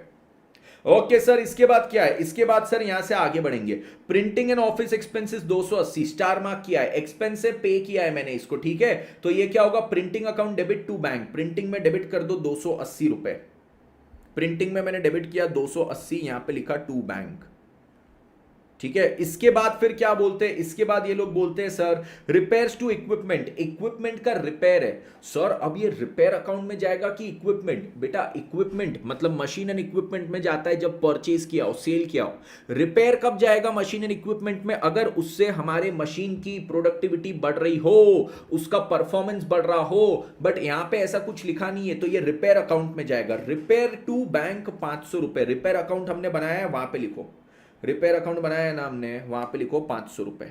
रिपेयर अकाउंट बनाया, वहां पे लिखो टू बैंक। चलो सर ये चीज हो गया। उसके बाद क्या चीज है, उसके बाद सर अगली चीज पे आते हैं। अब नेक्स्ट चीज मेरी क्या है, ऑनरेरियम टू सेक्रेटरी, इस पे भी स्टार मार्क करूंगा। ये 400 रुपए का हमने ऑनरेरियम दिया, ऑनरेरियम टू बैंक। ऑनर एरियम में जाके डेबिट कर दूंगा, कितना हो जाएगा ऑनर एरियम में? 400 का मैंने किया डेबिट, यहां पे आ गया टू बैंक, परफेक्ट। चलो सर ये भी चीज हो गई। इसके बाद फिर क्या बोलते हैं, अगली चीज यहां पे बोलते हैं balance at bank as per passbook. तो पासबुक का बैलेंस दिया है, सबसे पहले डिपॉजिट और करंट अकाउंट। क्लोजिंग बैलेंस है 3090 और 150। तो करंट वाली बैलेंस शीट, ये वाली बैलेंस शीट में लिखेंगे डिपॉजिट अकाउंट। डिपॉजिट अकाउंट कितना है, ये है 3090। और करंट अकाउंट में कितना था सर? करंट अकाउंट में मेरा था 150। तो एक लाइन छोड़ के यहां पे मैं लिखता, नहीं नेक्स्ट लाइन में लिखता हूं करंट अकाउंट। करंट अकाउंट में कितना था? 150। चलो ठीक है सर, इनर कॉलम में क्यों लिख रहे हो, लिख लो अभी के लिए। फिर कैश बोलते हैं 250, तो यहां पे कैश आ जाएगा मेरा कितना? कैश आ जाएगा मेरा यहां पे 250। चलो डन। कैश 250 है, कैश को आप आउटर कॉलम में भी लिख सकते हो, ये जो 250 का कैश है आउटर कॉलम में भी लिख सकते हो। ठीक है ओके। विनय भाई अगर इच्छा नहीं रखते हो ब्लॉक होने की तो प्लीज स्पैम मत कीजिए। इसके बाद अगली चीज पे आते हैं, अगली चीज पे आते हैं। अब नेक्स्ट चीज मेरी क्या है, ये सर यहां पे देखो पॉइंट बाय पॉइंट मैंने सारी चीजें कर ली, एक एक करके सबको टिक किया। सर क्या हम एग्जाम पेपर में चीजों को टिक कर सकते हैं? टिक किया तो कहीं हमारे साथ कुछ गड़बड़ तो नहीं होगी, हमारा पेपर तो नहीं छीन लिया जाएगा? बेटा हल्के हल्के में टिक करते रहना, किसी को नहीं दिखता है, ठीक है? वो ईगल की नजर नहीं है, चील की नजर नहीं है किसी की, ये दूर से दिख गया इसने छोटा सा टिक मारा, ऐसा नहीं होता है, कर लेना। इसके बाद आगे बढ़ेंगे। You are given the following additional information. Subscription due, subscription due मतलब रिसीवेबल, साल के शुरुआत में 150 और साल के अंत में 100। सर ये असेट है, असेट का ओपनिंग और क्लोजिंग बैलेंस सबसे पहले तो सब्सक्रिप्शन अकाउंट में लिखो। सब्सक्रिप्शन अकाउंट में आता हूं, यहां पे इसका ओपनिंग बैलेंस 150 दिया था और क्लोजिंग बैलेंस इन्होंने 100 दिया था। ठीक है, ये हो गया ओपनिंग रिसीवेबल और ये हो गया मेरा क्लोजिंग रिसीवेबल। डन। अब सर आपने क्या बोला, ये असेट है, असेट है तो सर ये हमारे बैलेंस शीट में भी आना चाहिए। यस सर, ओपनिंग बैलेंस जो है मेरी ओपनिंग बैलेंस शीट में आना चाहिए सब्सक्रिप्शन ड्यू, सब्सक्रिप्शन ड्यू। और जो क्लोजिंग बैलेंस है वो क्लोजिंग बैलेंस शीट में आना चाहिए सब्सक्रिप्शन ड्यू। डन सर, ये भी चीज हो गई, 150 और 100 मेरा यहां पे आ गया। इसके बाद देखो अब क्या है, इसके बाद यहां से और आगे बढ़ते हैं। नेक्स्ट चीज मेरी क्या है, अमाउंट ड्यू फॉर प्रिंटिंग। तो प्रिंटिंग का अमाउंट इन्होंने बोला है 100 और 80 पेएबल है। प्रिंटिंग का 100 और 80 पेएबल है मतलब लाइबिलिटी है। प्रिंटिंग का अकाउंट मैंने बनाया है, प्रिंटिंग के अकाउंट में चलो 100 और 80 यहां पे लिखेंगे। 100 स्टार्टिंग में पेएबल था, 80 एंड में पेएबल था, तो ये क्या है ओपनिंग पेएबल और ये क्या है सर मेरा क्लोजिंग पेएबल। बिल्कुल सही बात। अब सर लाइबिलिटी है तो लाइबिलिटी के बैलेंसेस हमारे कहां पे जाने चाहिए, बैलेंस शीट में। ओपनिंग जो साल के शुरुआत का था वो यहां पे होगा 100 और जो साल के अंत का था वो यहां पे हो जाएगा 80। तो प्रिंटिंग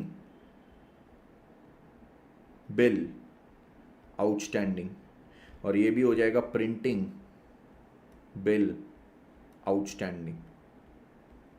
ठीक है चलो, ये चीज हो गया, ये चीज हो गया। इसके बाद देखो क्या चीज है, इसके बाद देखो क्या चीज है, cheques unpresented being payment for repairs. Repairs का अमाउंट अभी कितना पेएबल है सर, 300 और 260। ठीक है, 300 और 260 मेरा क्या है, रिपेयर्स का पेएबल है। इसका ट्रीटमेंट मेरे को बताओ क्या होगा, इसका ट्रीटमेंट मेरे को बताओ क्या होगा, फटाफट मेरे को खाली ये पॉइंट का बताओ कि जो यहाँ पे 1 अप्रैल 2019 को 300 पेएबल बता रहे हैं और 260 कब का पेएबल बता रहे हैं ईयर एंड पे, वो क्या होगा, कैसा होगा, क्यों होगा, काय को होगा, बताओ मेरे को, बताओ बताओ बताओ बताओ बताओ बताओ बताओ बताओ सभी लोग बताओ, सभी लोग बताओ क्या होगा।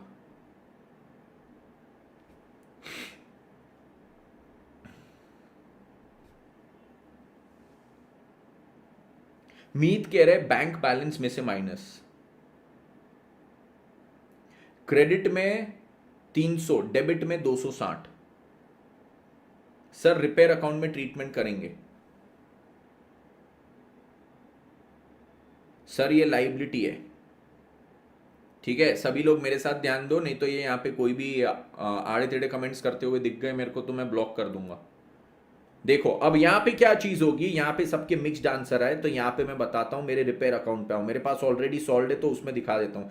अब यहाँ पे देखो मैंने क्या किया है, यहाँ पे आप जो बोल रहे हो कि सर साल के शुरुआत में 300 और साल के अंत में 260 है, ठीक है, तो ये क्या करेंगे हम ओपनिंग लाइबिलिटी और क्लोजिंग लाइबिलिटी के तौर पे यहां पे दिखाएंगे। हाँ सर, हमने ऐसा ही बोला कि इसको ओपनिंग और क्लोजिंग लाइबिलिटी के तौर पे दिखाओ। साल के शुरुआत में 300 पेएबल, साल के अंत में कितना 260 पेएबल। अब सर अगर ये लाइबिलिटी है तो लाइबिलिटी को मैंने कहां दिखाना पड़ेगा, मेरी बैलेंस शीट में। बैलेंस शीट में आता हूं, सबसे पहले साल की शुरुआत की, यहां पे सर मैं 300 अगर दिखाता हूं, 300 पेएबल, और साल के अंत की यहां पे क्या है सर 260 पेएबल। यस सर, तो यहां पे क्या हो गया सर, यहां पे 300 पेएबल आ जाएगा, यहां पे 260 पेएबल। ओके सर, बट देखो सर अब इससे क्या होगा, इससे क्या होगा एक बार देखो, यहां पे सर मेरी चीज ये होगी कि ये जो साल के शुरुआत में 300 पेएबल था और साल के अंत में 260 पेएबल था, इसको अगर मैं अपने लाइबिलिटीज में दिखाता हूं तो सर इससे ना एक चीज मेरी थोड़ी सी गलत हो जाती है। वो चीज क्या गलत होती है सर मेरी, मेरा जो बैंक के करंट अकाउंट का बैलेंस है वो गलत हो जाता है। सर बैंक के करंट अकाउंट का बैलेंस क्यों गलत होगा, अब ये सभी लोग समझो यहाँ पे बहुत ध्यान से, क्योंकि ये बहुत इंपॉर्टेंट चीज है जो मैं आपको यहाँ पे समझा रहा हूं, ठीक है, सभी लोग यहाँ पे ध्यान देंगे। मैं यहाँ पे आपको क्या बोलना चाहता हूं, कहां गया मेरा अभी का सोल्यूशन, इसमें क्वेश्चन कहां गया, ये वाला, ये रहा। यस, इन्होंने बोला है cheques unpresented being payment for repairs. अच्छा, चेक्स अनप्रेजेंटेड मतलब सर हमने चेक बना लिया है, वो प्रेजेंट नहीं हुआ। याद है बीआरएस में बोला था कि हमने चेक इशू किया, सामने वाले ने प्रेजेंट नहीं किया। यहां पे भी क्या लिखते हैं, दीज चेक्स आर अनप्रेजेंटेड। मैंने तो यहां से इशू कर दिया है, मैंने इशू कर दिया तो सर क्या चीज हो गई, सर मैंने अगर इसको इशू किया है ना, तो मेरा ये जो क्लोजिंग बैलेंस है करंट अकाउंट का, उस ये जो 150 है उसमें से सर यहां से 260 माइनस होना चाहिए जो क्लोजिंग था, और ये जो 300 है ये इस ओपनिंग बैलेंस में से माइनस होना चाहिए। तो सबसे पहली चीज जो चेक अनप्रेजेंटेड है सर, ये क्या है, मैंने तो इसको इशू कर दिया, ये आज नहीं कल तो प्रेजेंट हो जाएगा, तो मेरे सर करंट अकाउंट का बैलेंस क्या होना चाहिए, मेरे करंट अकाउंट का बैलेंस यहां पे कम होना चाहिए। सबसे पहले मैं अगर बोलूं ये जो 150 है इसमें से मैं क्या करूंगा, चेक्स अनप्रेजेंटेड के नाम से कितना माइनस कर दूंगा, चेक्स अनप्रेजेंटेड के नाम से यहां पे मैं माइनस करूंगा 260। यस सर, और सर यहां पे क्या करूंगा, यहां पे जो करंट अकाउंट था उसमें से मैं क्या करूंगा, ये 600 में से वापस माइनस करूंगा चेक्स अनप्रेजेंटेड, यहां पे भी चेक्स अनप्रेजेंटेड को मैं माइनस कर दूंगा। ये चीज सभी के दिमाग में गया, ये कितना माइनस होगा, यहां पे 300। सर हमने क्या किया, चेक इशू किया, तो मेरे करंट अकाउंट में से क्या होना चाहिए सर, मेरे करंट अकाउंट में से पैसे कट जाने चाहिए, मेरे करंट अकाउंट में से पैसे काट के सबसे पहले मेरे को यहां पे दिखाना पड़ेगा। ये चीज सभी को क्लियर, ये चीज सभी को क्लियर। तो ये करंट अकाउंट में से क्या किया मैंने, यहां से पैसे माइनस कर दिए, कितने, 600 में से 300, ये साल के शुरुआत में, और साल के अंत में क्या किए सर, 150 में से 260। सर 150 में से अगर 260 मैंने माइनस किए तो अब ये क्या हो गया सर, इसका नेगेटिव बैलेंस बचता है 110 का, मतलब साल के अंत में देखो सर बैंक ओवरड्राफ्ट है मेरा 110 का। तो सर ये जो मेरा करंट अकाउंट का बैलेंस साल के अंत में बचता है वो मैंने यहां पे कैसे दिखाना चाहिए सर, बैंक ओवरड्राफ्ट के नाम से यहां पे दिखाना चाहिए, बैंक ओवरड्राफ्ट के नाम से यहां पे 110, और सिंपल इसको यहां पे क्या कर देना, असेट साइड पे इसको ऐसे काट देना, 2 डैश डाल देना। ये चीज सभी को क्लियर हुआ, ये चीज सभी को क्लियर हुआ। बट पहले पूरा इसको ऐसे लिखना, लास्ट में यहां पे 2 डैश डाल के यहां पे लाइबिलिटी साइड में दिखा देना बैंक ओवरड्राफ्ट 110। अब मेरे को बताओ, मेरी जो रिपेयर की स्टार्टिंग में लाइबिलिटी दिख रही थी, कहां गया मेरा रिपेयर पर, अबे कहां गया रिपेयर अकाउंट भैया, ये रहा। रिपेयर में जो स्टार्टिंग की लाइबिलिटी दिख रही थी 300 और एंड की जो लाइबिलिटी दिख रही थी ये 260, इसको क्या मैंने बैलेंस शीट में अब दिखाने की जरूरत है। ये जो ओपनिंग पेएबल है और ये जो क्लोजिंग पेएबल है, इसको क्या मैं बैलेंस शीट में दिखाऊं, do I need to show this in the balance sheet की सर रिपेयर की लाइबिलिटी स्टार्टिंग में इतनी, रिपेयर की लाइबिलिटी अंत में इतनी, इसको दिखाने की जरूरत नहीं है सर। क्यों, क्योंकि बेटा स्टार्टिंग में जो पेएबल था वो मैंने स्टार्टिंग के करंट अकाउंट में से डिडक्ट कर दिया, एंड में जो पेएबल था वो एंड के करंट अकाउंट में से डिडक्ट कर दिया। अगर आप दोनों जगह दिखा देते हो ना तो ये गलत हो जाएगा, आप एक चीज का डबल डबल इफेक्ट दे दोगे, मतलब 300 की जगह 600 का इफेक्ट दे दोगे और 260 की जगह 520 का इफेक्ट दे दोगे। हमने ऑलरेडी ऑलरेडी इसको क्या किया है, करंट अकाउंट में से ओपनिंग और क्लोजिंग बैलेंस शीट में हटा दिया है। तो सर क्या हम इसको ऐसा नहीं कर सकते, करंट अकाउंट में दिखाने की जगह इसकी भी लाइबिलिटी दिखा दे और इसकी भी लाइबिलिटी दिखा दे, बात खत्म। बेटा कर तो सकते हो, बट टेक्निकली वो सही प्रेजेंटेशन नहीं है, क्योंकि इन्होंने क्या बोला है, चेक्स अनप्रेजेंटेड है। वो क्या है, चेक्स अनप्रेजेंटेड है। ये चीज सभी को क्लियर, चेक्स अनप्रेजेंटेड है मतलब मैंने तो इश्यू किया तो मेरे करंट अकाउंट में से उसको हटा देना है, ठीक है। तो उसका टेक्निकली सही प्रेजेंटेशन वही है। ये पूरा पॉइंट मैंने आपको बहुत डिटेल में समझाया, आई होप सभी के दिमाग में बात गई हो। तो अब हमारा ये वाला पॉइंट भी हो चुका है खत्म, डनाडन डन। इसके बाद सर और आगे बढ़ेंगे, नेक्स्ट पॉइंट पे आएंगे। Estimated value of machine and equipment, starting में 800, एंड में 1750। मशीन एंड इक्विपमेंट की ये लोग बात कर रहे हैं। स्टार्टिंग में कितना था 800, एंड में कितना था सर 1750। तो ये क्या हो गया सर, ओपनिंग बैलेंस हो गया। और ये क्या हो गया सर, मेरा ये हो गया क्लोजिंग बैलेंस, ठीक है सर। अब ओपनिंग बैलेंस और क्लोजिंग बैलेंस असेट का है, तो असेट का बैलेंस है तो बैलेंस शीट में आएगा। ये यहाँ पे 800 का मशीन का बैलेंस आ जाएगा, बिल्कुल सही बात। और यहाँ पे मशीन का बैलेंस कितना आ जाएगा, यहाँ पे मशीन का बैलेंस आ जाएगा मेरा 1750। Done sir. नेक्स्ट चीज इसके बाद ये लोग क्या बोलते हैं, interest not yet entered in the passbook, साल के अंत में 20। सर पासबुक में जो इंटरेस्ट एंटर नहीं हुआ है, सर ये इंटरेस्ट मेरे लिए क्या थी, बैंक से इंटरेस्ट देखो रिसीट साइड में था, मतलब इंटरेस्ट मेरे लिए इनकम थी। इनकम ईयर एंड में रिसीवेबल दिखा रहे हैं। इन ईयर एंड में जो रिसीवेबल होता है, अगर वो मेरा असेट है तो असेट को मैं कहां दिखाता हूं सर, क्रेडिट साइड में दिखाता हूं। तो ये जो है ये रहेगा interest closing receivable. Closing receivable कितना था 20। सर देखो ये जो बैंक इंटरेस्ट था ना स्टार्टिंग में 30 का, वो रिसीट साइड में दिखाया था, मतलब ये इंटरेस्ट मेरे लिए क्या है, इनकम। साल के अंत में बोलते कि वो जो इनकम है उसमें 20 रुपए की रिसीव नहीं हुई, मतलब इनकम रिसीवेबल। असेट, असेट का क्लोजिंग बैलेंस कहां पे आता है, क्रेडिट साइड में आता है। Done sir. और ये इसको मैं कहां पे लिख दूंगा सर, इसको मैं अपनी क्लोजिंग बैलेंस शीट में भी लिख दूंगा। यहां पे आएगा interest receivable. Interest receivable asset का क्लोजिंग बैलेंस है, यहां पे लिख दिया। उसके बाद क्या चीज है, उसके बाद यहां से आगे बढ़ेंगे। बोनस टू ग्राउंड्समैन आउटस्टैंडिंग 300, साल के अंत में ग्राउंड्समैन को 300 रुपए पेएबल है। ग्राउंड्समैन के अकाउंट में आएंगे और यहां पे दिखाएंगे 300 रुपए पेएबल। लाइबिलिटी, लाइबिलिटी का क्लोजिंग बैलेंस यहां पे आएगा। ये मेरा क्या हो जाएगा, ये हो जाएगा मेरा क्लोजिंग, ये मेरा क्या चीज हो जाएगा, क्लोजिंग पेएबल। लाइबिलिटी का क्लोजिंग बैलेंस है, इसको कहां दिखाऊंगा, बैलेंस शीट में। तो ये क्या है, groundsman, bonus to groundsman, bonus to groundsman outstanding, ठीक है। कितना ये हो गया मेरा 300। ये चीज क्लियर, ठीक है, ये चीज क्लियर। ये हो गया मेरा कितना 300। अब इसके बाद देखो लास्ट पॉइंट। लास्ट पॉइंट में ये लोग बोलते for the year ended 31 March honorarium to the secretary and treasurer are to be increased by a total of 200। अच्छा, यहां पे बोलते हैं कि for the year ended 31 March 2020 honorarium to secretary and treasurer are to be increased by 200। Sir ये point ना बच्चों को बहुत कंफ्यूज करता है, इसका सर मतलब ही नहीं समझता है बच्चों को। तो देखो सबसे पहले यहां पे ये लोग बोलते हैं, जब पेमेंट हमने पढ़ा था payment side, honorarium to secretary and treasurer for 2019। अभी कौन सा साल चल रहा है, 2020। ये बोलते हैं कि आपने लास्ट फाइनेंशियल ईयर का ऑनरेरियम इस फाइनेंशियल ईयर में पे किया है। लास्ट फाइनेंशियल ईयर का ऑनरेरियम अगर आप इस फाइनेंशियल ईयर में पे कर रहे हो तो उससे क्या होगा सर, लास्ट फाइनेंशियल ईयर का ऑनरेरियम इस फाइनेंशियल ईयर में अगर मैं पे कर रहा हूं तो सर साल के शुरुआत में कुछ पेबल रह गया होगा। अरे हाँ सर, हाँ सर, हाँ सर। मतलब सर देखो ये 400 रुपए जो मैं पे कर रहा हूं कौन से साल का था, last financial year, preceding financial year, PFI preceding financial year या प्रीवियस फाइनेंशियल ईयर। इसको कब पे किया, इस साल। तो सर साल के शुरुआत में यहां पे क्या होगा, ओपनिंग पेबल रह गया होगा ना 400। हां, अब ये लोग ने एक और चीज बोली, इन्होंने अब यहां पे बोला है कि इस साल हम क्या करने वाले हैं, इस साल जो ऑनरेरियम है वो 200 से बढ़ा देंगे। इस साल का ऑनरेरियम 200 से बढ़ा देंगे, मतलब 400 की जगह हो जाएगा 600। Yes sir. और मुझे बताइए इस साल का क्या कुछ भी ऑनरेरियम हमने पे किया क्या, नहीं सर, इस साल तो 400 पे किया जो प्रीसीडिंग फाइनेंशियल ईयर का था। तो इस साल का ऑनरेरियम तो अभी भी पूरा 600 का 600 पेबल ही है। ये क्या हो गया, क्लोजिंग पेबल हो गया मेरा 600। ठीक है, ये क्लोजिंग पेबल हो गया मेरा 600 यहां पे।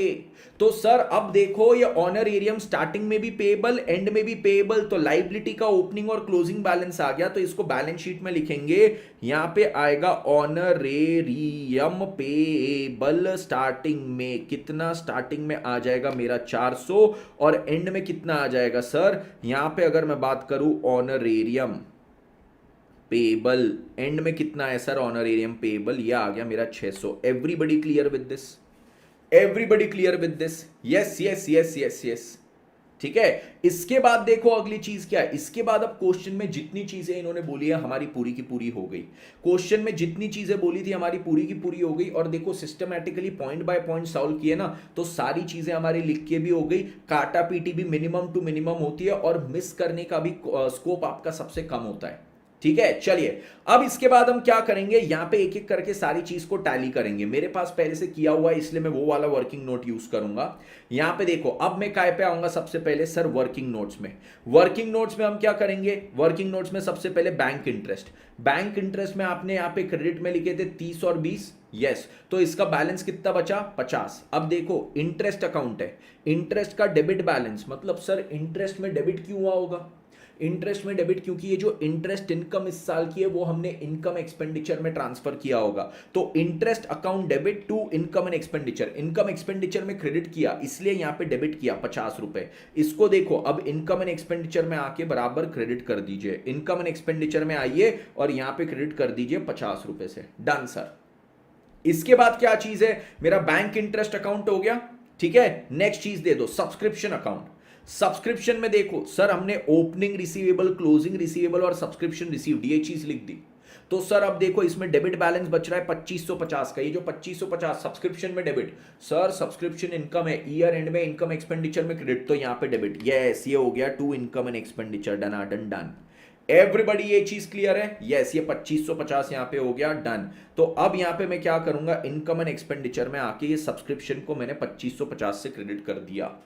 अगली चीज देखो इसके बाद क्या है, इसके बाद फिर प्लांट एंड इक्विपमेंट। सर देखो यहां पे ओपनिंग क्लोजिंग बैलेंस लिखा, परचेज सेल लिखा, तो सर अब बैलेंसिंग फिगर क्या है, सर 470 का क्रेडिट बैलेंस है। सर मशीन का अकाउंट क्रेडिट होता है मतलब वो किस कारण से हो सकता है, या तो सेल या तो क्लोजिंग बैलेंस, सेल और क्लोजिंग बैलेंस तो लिखा हुआ है। तो फिर तीसरा क्या बचा, डेप्रीसिएशन। तो ये डेप्रीसिएशन का खर्चा 470, डेप्रीसिएशन मेरा क्या होगा, इनकम एंड एक्सपेंडिचर में डेबिट हो जाएगा। तो इनकम और एक्सपेंडिचर में आओ, 470 रुपए का डेप्रीसिएशन अपन वहां पे लिख देंगे, आ जाओ वहां पे, डेप्रीसिएशन 470 यहां पे मैंने डेबिट कर दिया, परफेक्ट सर। इसके बाद क्या चीज है, इसके बाद नेक्स्ट अकाउंट पे आते हैं, नेक्स्ट ग्राउंडमेंट फी। ग्राउंडमेंट फी में क्या था, जितना पेड था वो मैंने लिखा ग्राउंडमेंट फी टू बैंक, और जो 300 रुपए पेबल था वो भी लिख दिया। तो सर अब ग्राउंडमेंट फी में देखो 1050 का यहाँ पे ये क्रेडिट साइड बैलेंस बच रहा है। सर ग्राउंडमेंट फी तो एक्सपेंस है, एक्सपेंस में क्रेडिट साइड क्यों आ रहा है, ये एक्सपेंस को मैं इनकम एक्सपेंडिचर में ट्रांसफर करूंगा, वहां पे डेबिट तो यहां पे क्रेडिट, तो यहां क्रेडिट करके इनकम एक्सपेंडिचर में हम इसको क्या कर देंगे, यहां पे डेबिट कर देंगे। यह आ गया ग्राउंडमेंट फी 1050। इसके बाद देखो अगली चीज क्या है, ग्राउंडमेंट फी के बाद प्रिंटिंग अकाउंट पे आते हैं। सर प्रिंटिंग में क्या था, प्रिंटिंग कितना पे किया वो दिया, तो printing account debit to cash bank 280, कितना पेबल था स्टार्टिंग में और एंड में वो इन्होंने दे दिया। तो सर अब देखो 280 प्लस 80 360 माइनस 100 ये कितना हो गया 260।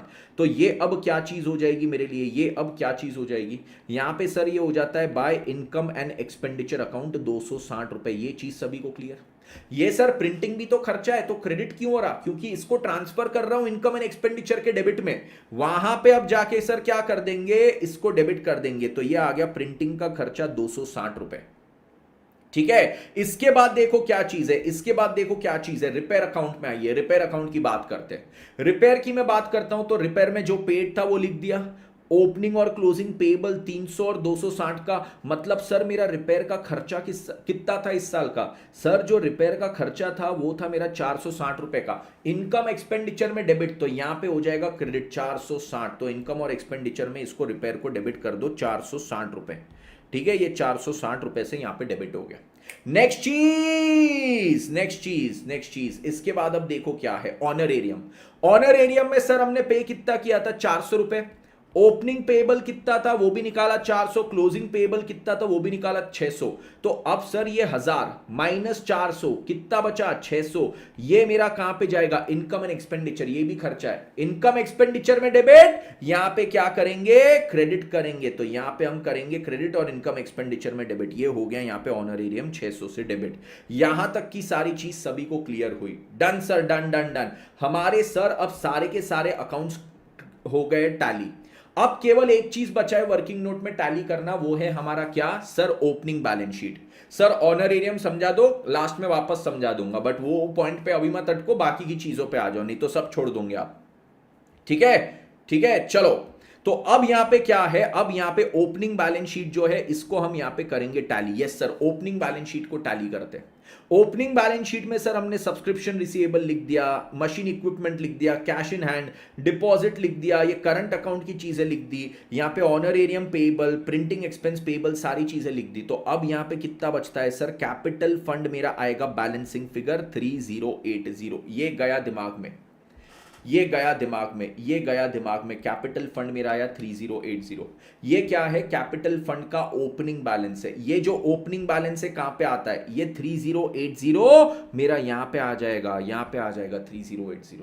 इस साल की बैलेंस शीट में कैपिटल फंड का ओपनिंग बैलेंस आ जाएगा 3080। डन। अब सर मेरी ओपनिंग बैलेंस शीट भी पूरी की पूरी डन। अब मैं कहां आऊंगा बच्चों, अब आएंगे हम लोग इनकम एंड एक्सपेंडिचर में। इनकम एंड एक्सपेंडिचर में आते, तो इनकम एंड एक्सपेंडिचर में अब क्या चीज है सभी लोग देखिए। इनकम एंड एक्सपेंडिचर में सर हमने सारी चीजें लिख दी है। रिसीट फ्रॉम टीज का नेट फिगर आ गया, प्रोसीड्स फ्रॉम वैरायटी एंटरटेनमेंट आ गया, बैंक इंटरेस्ट सब्सक्रिप्शन, डेबिट में भी मेरा रेंट ऑफ ग्राउंड आ गया, फेयर्स का net figure, depreciation, groundsman, printing, repair, honorarium. बचा क्या, सरप्लस। सरप्लस मतलब प्रॉफिट 40 रुपए का। ये जो प्रॉफिट है 40 रुपए का कहां पे आ जाता है सर, मेरे कैपिटल फंड में इसको ऐड करता हूं तो ये आ जाएगा 3120 का टोटल ईयर एंड का कैपिटल। और ये करके फिर क्या हो जाएगा, मेरा इस साल का बैलेंस शीट पूरा का पूरा टैली हो जाएगा। इस साल का बैलेंस शीट इस हिसाब से पूरा का पूरा मेरा टैली हो जाएगा। ठीक है, okay okay okay okay okay. Clear हुआ सभी को, क्लियर हुआ सभी को, क्लियर हुआ सभी को, एवरीबडी क्लियर, एवरीबडी क्लियर। ठीक है, किसी ने डाउट पूछा था सर ऑनरेरियम समझा देना एक बार। ऑनरेरियम समझा देता हूं, उसके बाद हम नेक्स्ट क्वेश्चन पे आएंगे। देखिए ऑनरेरियम की बात करते, यहां पे देखो कितना ज्यादा सरप्लस है, और उगते सरप्लस के लिए हमको वर्किंग कितना करना पड़ा। देखो देखो अब यहां पे क्या है, मैं ऑनरेरियम की बात करता हूं। इन्होंने बोला आपने इस साल जो ऑनरेरियम पे किया है वो है 400, और ये कौन से साल के लिए सर, 18-19 के लिए पे किया। करंट फाइनेंशियल ईयर कौन सा है, 19-20। मैंने सर ये ऑनरेरियम पे किया, तो ऑनरेरियम के अकाउंट में मैं इसको क्या कर दूंगा सर, ऑनरेरियम के अकाउंट में डेबिट, क्योंकि ऑनरेरियम अकाउंट डेबिट टू क्या होता है, टू बैंक। तो यहां पे ऐसा लिखूंगा, हाँ सर यहां पे आप परफेक्ट इसको ऐसा लिख दोगे 400 रुपए का, और ये 18-19 का है। ठीक है, 18-19 केवल आपके समझने के लिए लिख रहा हूं।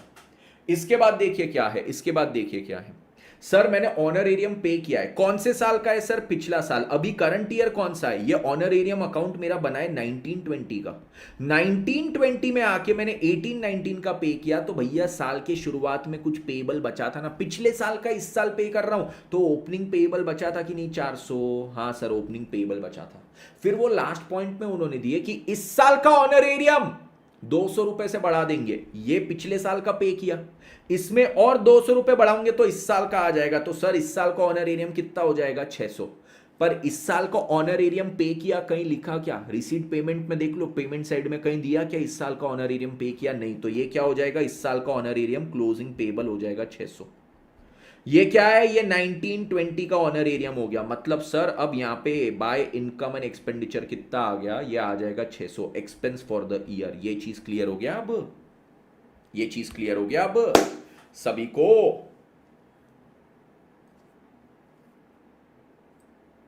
इतना समय एक क्वेश्चन में लगता है तो कैसे होगा एग्जाम में। ये योग्यता बेटा, इतना अयोग्य सवाल तुमने किया है एग्जाम में, क्या तुम लोग मेरे से सुन सुन के, लिख लिख के, समझ समझ के लिखोगे क्या। मेरे छोले के भटूरे, यहां पे एक एक चीज एक एक पॉइंट में समझा रहा हूं। एक एक चीज एक एक पॉइंट को दो दो बार दोहरा रहा हूं, तब जाके हमको समय लगता है। एग्जाम में तूने पढ़ना है लिखना है, पढ़ना है लिखना है कि वहां पे हाँ मैंने पढ़ा, अब सर क्या बोलते हैं फिर मैं लिखूंगा, फिर डाउट पूछूंगा, फिर पढ़, अरे माई लिटल छोले के भटूरे। सर एग्जाम में वर्किंग में टी शेप अकाउंट बनेगा तो मार्क्स कटेंगे क्या? नहीं। चलो जयेश बेटा, और अगली बार से ये मत करना, स्पैम मत करना, कोशिश मत करना, नहीं तो ब्लॉक हो जाओगे। चलो अब इसके बाद एक और क्वेश्चन करेंगे, हमारे पास अभी भी समय है, ये सेशन का एक और क्वेश्चन करने का समय है। ठीक है, अब हम क्या करेंगे, अब जो नेक्स्ट क्वेश्चन करेंगे वो हमारा रहेगा इलस्ट्रेशन कौन सा, अब हमको रिसीट एंड पेमेंट अकाउंट दिया है, इससे नहीं, वो तो अभी किए रिसीट एंड पेमेंट से इनकम एक्सपेंडिचर। अब हम करेंगे इनकम एक्सपेंडिचर से रिसीट एंड पेमेंट। आया क्या? हाँ, इलस्ट्रेशन 10 पे आओ, इलस्ट्रेशन 10 पे आ जाओ सभी लोग।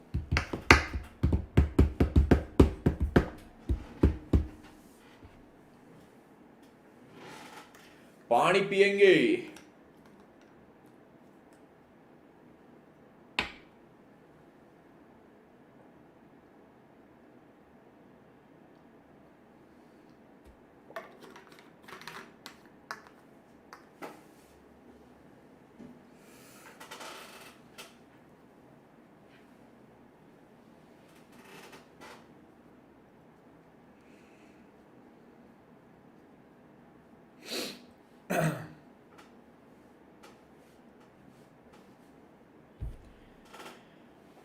अभी मैंने आपको क्या क्या लॉजिक्स बताए रिसीट एंड पेमेंट से इनकम एक्सपेंडिचर बनाते समय। सर सबसे पहले क्वेश्चन में क्या करना, वो पॉइंट्स ढूंढना जिसकी मल्टीपल इंफॉर्मेशन हो, स्टार मार्क करेंगे।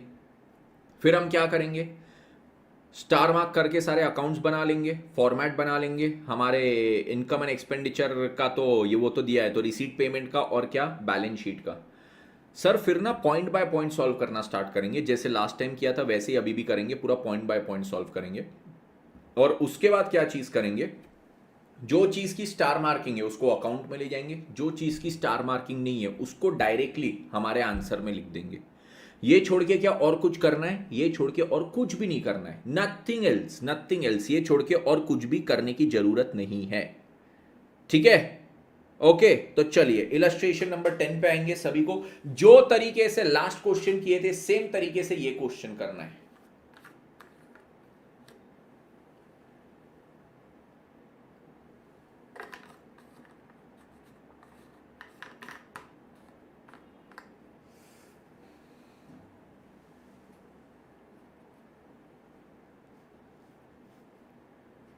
आ जाओ सभी लोग। सिंपल है ये चीज भी, कोई डरने वाली बात नहीं है इसमें कि अरे बाप रे बहुत कठिन या ऐसा या वैसा या कुछ या फलाना या ढिमकाना, कुछ भी नहीं है, एकदम सिंपल है। सिंपल तरीके से इसको सॉल्व करके पूरा समझ लेंगे। ठीक है, चलो आते हैं इस पे।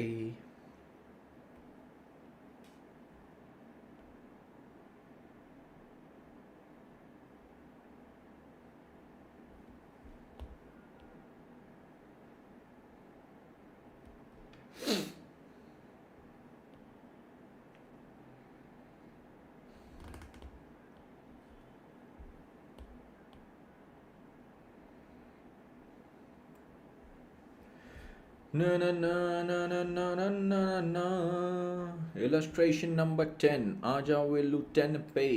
ओके चलो अब यहाँ पे क्या बोलते हैं, income and expenditure of the youth club for the year ended 2020 is as follows. तो 2020 का हमें क्या दिया है, इनकम एंड एक्सपेंडिचर अकाउंट दिया है। ठीक है चलो, अब इसमें क्या चीज है, इनकम एंड एक्सपेंडिचर इसमें दिया है, तो इसमें सबसे पहले एक्सपेंसेस में salary, general expense, audit fee, secretary honorarium, stationery printing, annual dinner expenses, interest and bank, depreciation और सरप्लस।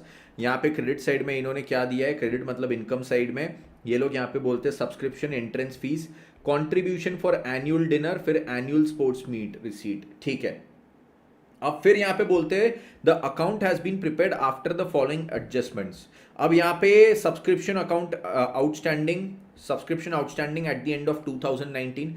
सर आउटस्टैंडिंग है सब्सक्रिप्शन मतलब क्या है? रिसीवेबल। रिसीवेबल मतलब क्या है? असेट की बात कर रहे हैं लोग, असेट की बात कर रहे हैं, ठीक है। तो कब? Eight the end of 2019। ये कौन सा साल है? 2020। तो सर साल के शुरुआत में, साल के शुरुआत में फिर बोलते subscription received in advance on 31 दिसंबर 2019। साल के शुरुआत में जो एडवांस मिला था liability, subscription received in advance on 31 दिसंबर 20। इस साल के अंत में जो एडवांस मिला liability, subscription outstanding on 31 December 20। Sir सबसे पहले सब्सक्रिप्शन का अकाउंट तो बनाना ही पड़ेगा, यहाँ पे स्टार मार्क कर दो, ये तो बनाएंगे।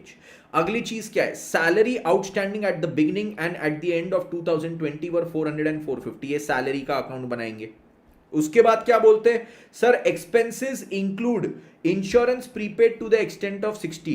ये कौन से? General expense. तो यहां पे जनरल एक्सपेंस दिए, चलो उसमें बोलते हैं कि प्रीपेड एक्सपेंस भी है 60 रुपए का, बहुत अच्छी बात।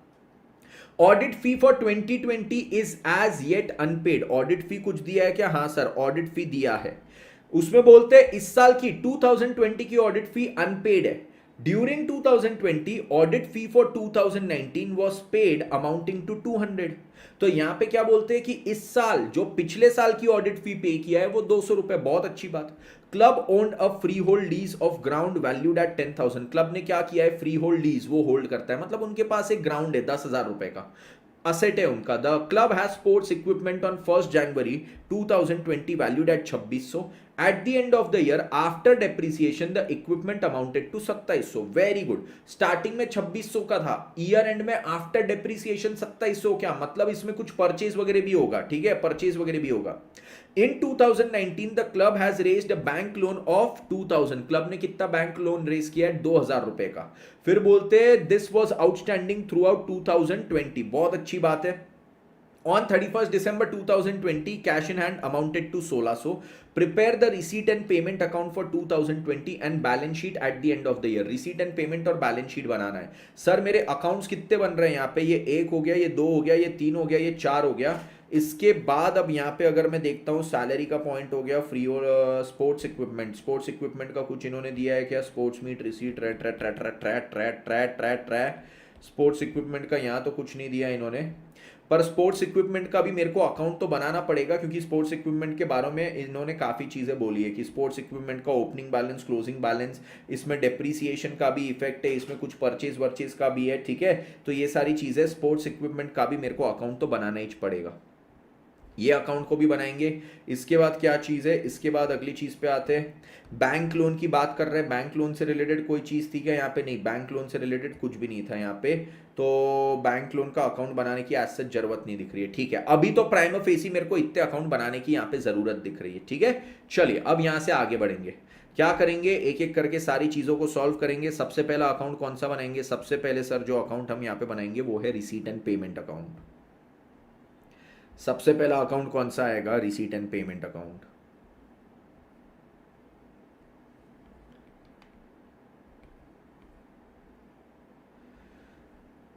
फिर दूसरा अकाउंट कौन सा आएगा? दूसरा अकाउंट नहीं है, दूसरा है बैलेंस शीट।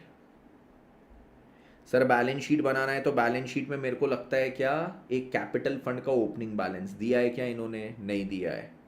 देख लेते क्या बैलेंस शीट का ओपनिंग बैलेंस इन्होंने कहीं दिया है क्या? ना ना ना ना ना, यहाँ पे भी नहीं है और यहाँ पे भी नहीं है। तो सर हमको क्या करना पड़ेगा? अगर बैलेंस शीट हमको बनाना है तो हमको एक ओपनिंग बैलेंस शीट भी लगेगी, तो ओपनिंग बैलेंस शीट बनाएंगे यहाँ पे।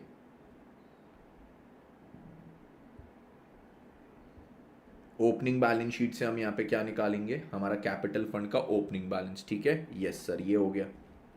इसके बाद देखिए और क्या चीज़ है। इसके बाद ये आ गया यहाँ से मेरा वर्किंग नोट्स। इसके बाद मेरे को लगता है मेरे को कितने और अकाउंट बनाने पड़ेंगे सर? 1 2 3 4 5 अकाउंट बनाएंगे और, ठीक है। तो ये आएगा मेरा पहला अकाउंट, फिर आएगा मेरा दूसरा अकाउंट, नेक्स्ट पेज पे आ जाते हैं उसके लिए।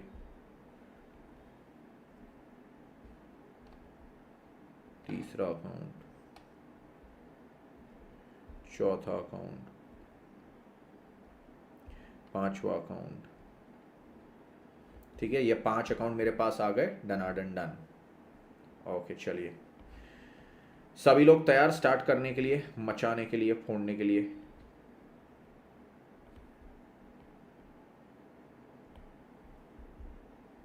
यहाँ पे लिख दीजिए सबसे पहले रिसीट एंड पेमेंट, फिर आएगा बैलेंस शीट। बैलेंस शीट कौन सी 2020, ये बैलेंस शीट कौन सी 2019। फिर ये कौन सा अकाउंट था सर, सबसे पहले सैलरी जनरल एक्सपेंस ऑडिट फी, ये यहाँ पे आएगा सैलरी, फिर जनरल एक्सपेंस, फिर आएगा मेरा ऑडिट फी। ऑडिट फी के बाद क्या आएगा, चौथा था सब्सक्रिप्शन, और उसके बाद क्या है, स्पोर्ट्स इक्विपमेंट। ठीक है, हो गया सभी को क्लियर? जी अजय, उससे ज़्यादा सॉल्व करने की ज़रूरत नहीं है, उससे ज़्यादा सॉल्व करने की ज़रूरत नहीं है। चलो अब यहाँ से एक एक करके सारी चीज़ों को सॉल्व करेंगे। सबसे पहले ये लोग बोलते हैं सैलरी, सैलरी का अकाउंट है, सैलरी का एक्सपेंस दिया है। इस बार याद रखना, सैलरी का रिसीट पेमेंट वगैरह की बात नहीं कर रहे, expense. Expense sir salary account में कहाँ जाता है, सैलरी में क्रेडिट करेंगे। यहाँ पे डेबिट हुआ है मतलब सैलरी अकाउंट में क्या हुआ, क्रेडिट हुआ। तो सैलरी अकाउंट में आइए 4750, यहाँ पे क्या हुआ है, क्रेडिट हुआ है। यहाँ पे आएगा by income and expense, done sir.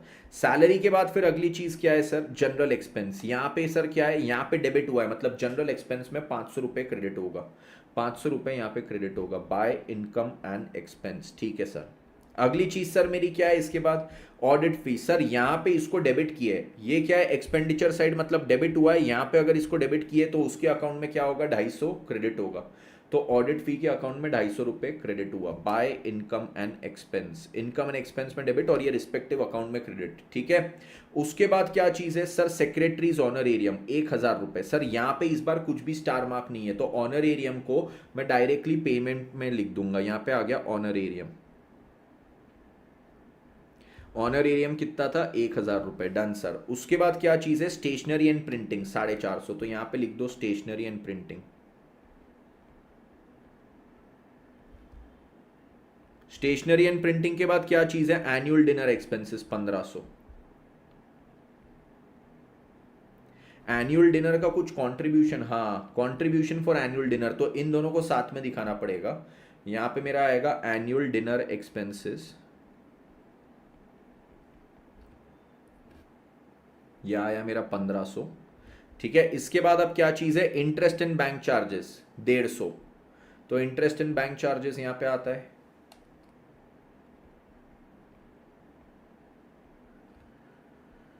Lokesh भाई मैं यहाँ पे रिक्वेस्ट नहीं ले रहा हूँ, जो करवा रहा हूँ अगर वो काम की चीज़ है तो प्लीज़ सॉल्व करो, नहीं तो नहीं। Interest and bank charges 150, depreciation 300। Sir देखो डेप्रीसिएशन भी इन्होंने दिया है 300। डेप्रीसिएशन क्या पेमेंट में आता है क्या, नहीं सर, डेप्रीसिएशन मेरा पेमेंट में नहीं आएगा, डेप्रीसिएशन मेरे स्पोर्ट्स वाले अकाउंट में जाएगा। स्पोर्ट्स इक्विपमेंट में यहाँ पे आएगा बाय डेप्रीसिएशन, बाय डेप्रीसिएशन कितना है, 300, डन सर। ठीक है, उसके बाद देखो क्या है, उसके बाद देखो क्या है नेक्स्ट चीज। अब सरप्लस बोलते हैं, सरप्लस 600 है।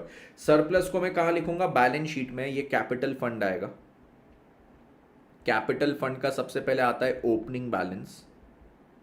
ओपनिंग बैलेंस में क्या चीज ऐड करूंगा, ऐड कर दूंगा यहां पे सरप्लस।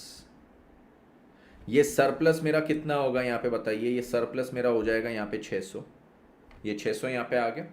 ठीक है, उसके बाद क्या चीज है, उसके बाद देखो अब आता हूं इनकम साइड। इनकम में सब्सक्रिप्शन 750, 7500। यहां पे अगर उसको क्रेडिट किया है, इनकम एंड एक्सपेंडिचर में इनकम साइड लिखा है मतलब क्रेडिट किया, मतलब वो यहां पे क्या होगा, हमारे सब्सक्रिप्शन अकाउंट में डेबिट होगा। तो सब्सक्रिप्शन अकाउंट में इसको मैं करूंगा डेबिट, सब्सक्रिप्शन में 7500 को मैं कर दूंगा डेबिट, और यहां पे लिखूंगा टू इनकम एंड एक्सपेंडिचर। ये चीज क्लियर, ठीक है। उसके बाद सर क्या चीज है, उसके बाद एंट्रेंस फीस। एंट्रेंस फीस 250 बोलते हैं, 250 का एंट्रेंस फीस है, मतलब सर ये क्या है, कोई स्टार मार्क नहीं है, तो इसको मैं यहां पे लिखूंगा रिसीट में 250 एंट्रेंस फीस। एंट्रेंस फीस यहां पे हो गया रिसीट में 250। इसके बाद सर क्या चीज बोलते हैं, नेक्स्ट बोलते हैं contribution for annual dinner 1000। Annual dinner expenses में माइनस कॉन्ट्री फॉर डिनर 1000, यहां से मैंने माइनस कर दिया, कितना बचा सर, ये 500। उसके बाद सर अगली चीज क्या है, annual sports meet receipt. Sports meet के लिए कितना मिला sir, 750 annual sports meet receipts.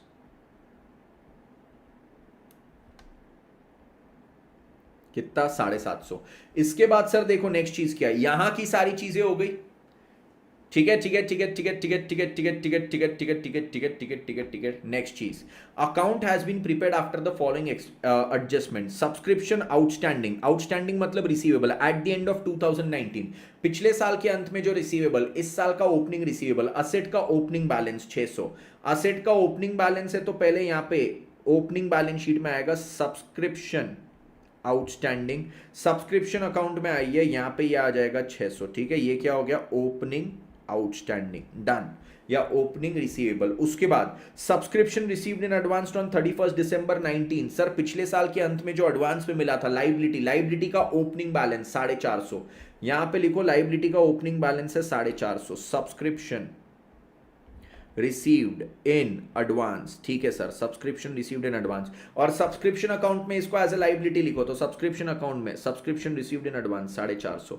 Opening क्या है, एडवांस, ओपनिंग एडवांस। इसके बाद क्या चीज है, इसके बाद अगली चीज, subscription received in advance on 31 दिसंबर 20 270, तो सब्सक्रिप्शन जो मैंने इस साल के अंत में एडवांस में रिसीव किया, लाइबिलिटी का क्लोजिंग बैलेंस 270, उसको यहां पे लिखो, सब्सक्रिप्शन रिसीव्ड इन एडवांस, और सब्सक्रिप्शन अकाउंट में आइए वो लाइबिलिटी का क्लोजिंग बैलेंस है तो यहां पे आ जाएगा 270, क्लोजिंग एडवांस, ठीक है। और इसके बाद क्या चीज है, इसके बाद क्या चीज है, इसके बाद यहां पे बोलते हैं सब्सक्रिप्शन आउटस्टैंडिंग ऑन 31 दिसंबर 2020, तो 31 दिसंबर 2020 को जो सब्सक्रिप्शन आउटस्टैंडिंग थे वो कितना था, 750 रुपए।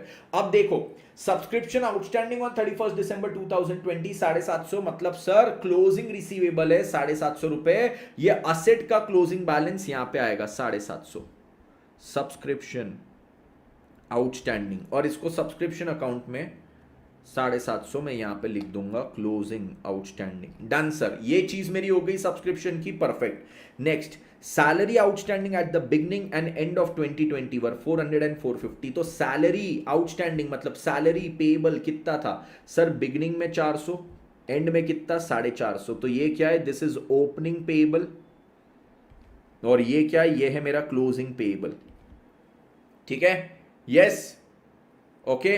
इसके बाद देखो क्या चीज है, ओपनिंग पेबल क्लोजिंग पेबल मेरा आ गया, डन सर। अब इसको कहां लिखेंगे, बैलेंस शीट में, बैलेंस शीट में मेरा आएगा सैलरी आउटस्टैंडिंग, साल के शुरुआत में 400, साल के अंत में 450, यहां पे आएगा सैलरी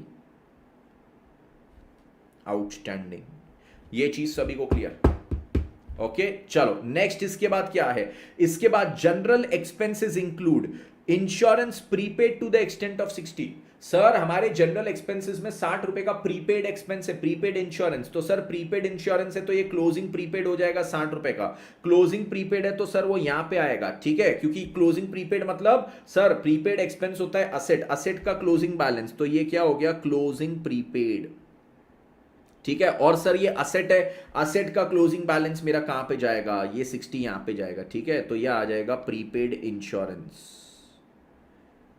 प्रीपेड इंश्योरेंस। नेक्स्ट चीज सर इसके बाद क्या है, नेक्स्ट चीज इसके बाद यहां पे बोलते हैं audit fee for 2020 is yet as yet unpaid, 2020 की ऑडिट फी तो पे ही नहीं की है, बोलते during 2020 audit fee for 2019 was paid amounting to 200, इस साल हमने पिछले साल की ऑडिट फी पे की है कितनी, 200, और इस साल की तो ऑडिट फी हमने पे ही नहीं की है, ओ भाई साहब इस साल की ऑडिट फी हमने पे ही नहीं की है, और इस साल हमने क्या किया, पिछले साल की ऑडिट फी पे की, टू कैश बैंक, कितना सर, पिछले साल की 200, यस सर, ये जो 200 हमने पे की ये कैश बैंक के, मतलब सर इसका इफेक्ट कहां पे जाएगा, इसका इफेक्ट मेरे रिसीट पेमेंट के पेमेंट साइड में आएगा, ऑडिट फीस, ऑडिट फीस कौन से साल की, 2019, कितना 200, और सर इन्होंने ये भी तो लिखा ना, इस साल की ऑडिट फी आपने पे नहीं की, इस साल की ऑडिट फी कितनी है, 250, ये 250 क्या मैंने पे किया क्या, नहीं, तो ये क्या हो जाएगा, क्लोजिंग पेबल, कितना 250, ठीक है, यस। और सर देखो एक्सक्यूज मी, आज की थर्ड स्नीज, ये जो मैंने इस साल ऑडिट फी पे की है वो पिछले साल की थी, तो ये क्या था, ये ओपनिंग पेबल भी तो था ना, ओपनिंग पेबल कितना था सर, 200, बिल्कुल सही बात। ओपनिंग पेबल मेरा कितना था? ओपनिंग पेबल मेरा यहां पे 200 था। यस, ये क्या था? ये था मेरा ओपनिंग पेबल 200। तो अब देखो यहां पे क्या चीज है, अब देखो यहां पे क्या चीज है।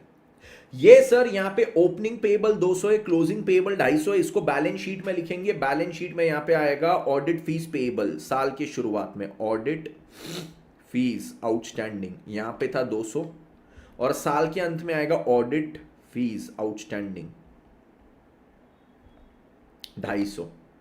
ठीक है, डन सर। अब इसके बाद क्या चीज है? इसके बाद अब ये लोग क्या बोलते हैं? अब ये लोग बोलते हैं club owned a free hold lease of ground valued at 10,000। Sir हमारे पास एक ग्राउंड है, फ्री होल्ड लीज 10,000 का, और सर ये पिछले साल भी आ जाएगा क्योंकि अभी ऐसा तो नहीं बोला अभी खरीदा, तो फ्री होल्ड लीज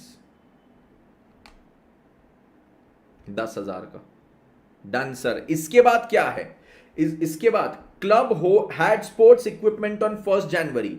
कितने का? सर 1 जनवरी को स्पोर्ट्स इक्विपमेंट था 2600 का, तो सर 1 जनवरी को स्पोर्ट्स इक्विपमेंट 2600 का। ओपनिंग बैलेंस, सर इसको बैलेंस शीट में भी लिखेंगे, स्पोर्ट्स इक्विपमेंट कितना? 2600। और फिर इसके बाद क्या बोलते हैं? At the end of the year after depreciation the equipment amounted to 2700। तो ईयर एंड में इक्विपमेंट मेरा कितने का था? सर ईयर एंड में इक्विपमेंट था मेरा 2700 का, तो यह आ गया क्लोजिंग बैलेंस। इसको यहां पे क्लोजिंग बैलेंस शीट में लिख देंगे, स्पोर्ट्स इक्विपमेंट कितने का है? 2700 का, डन।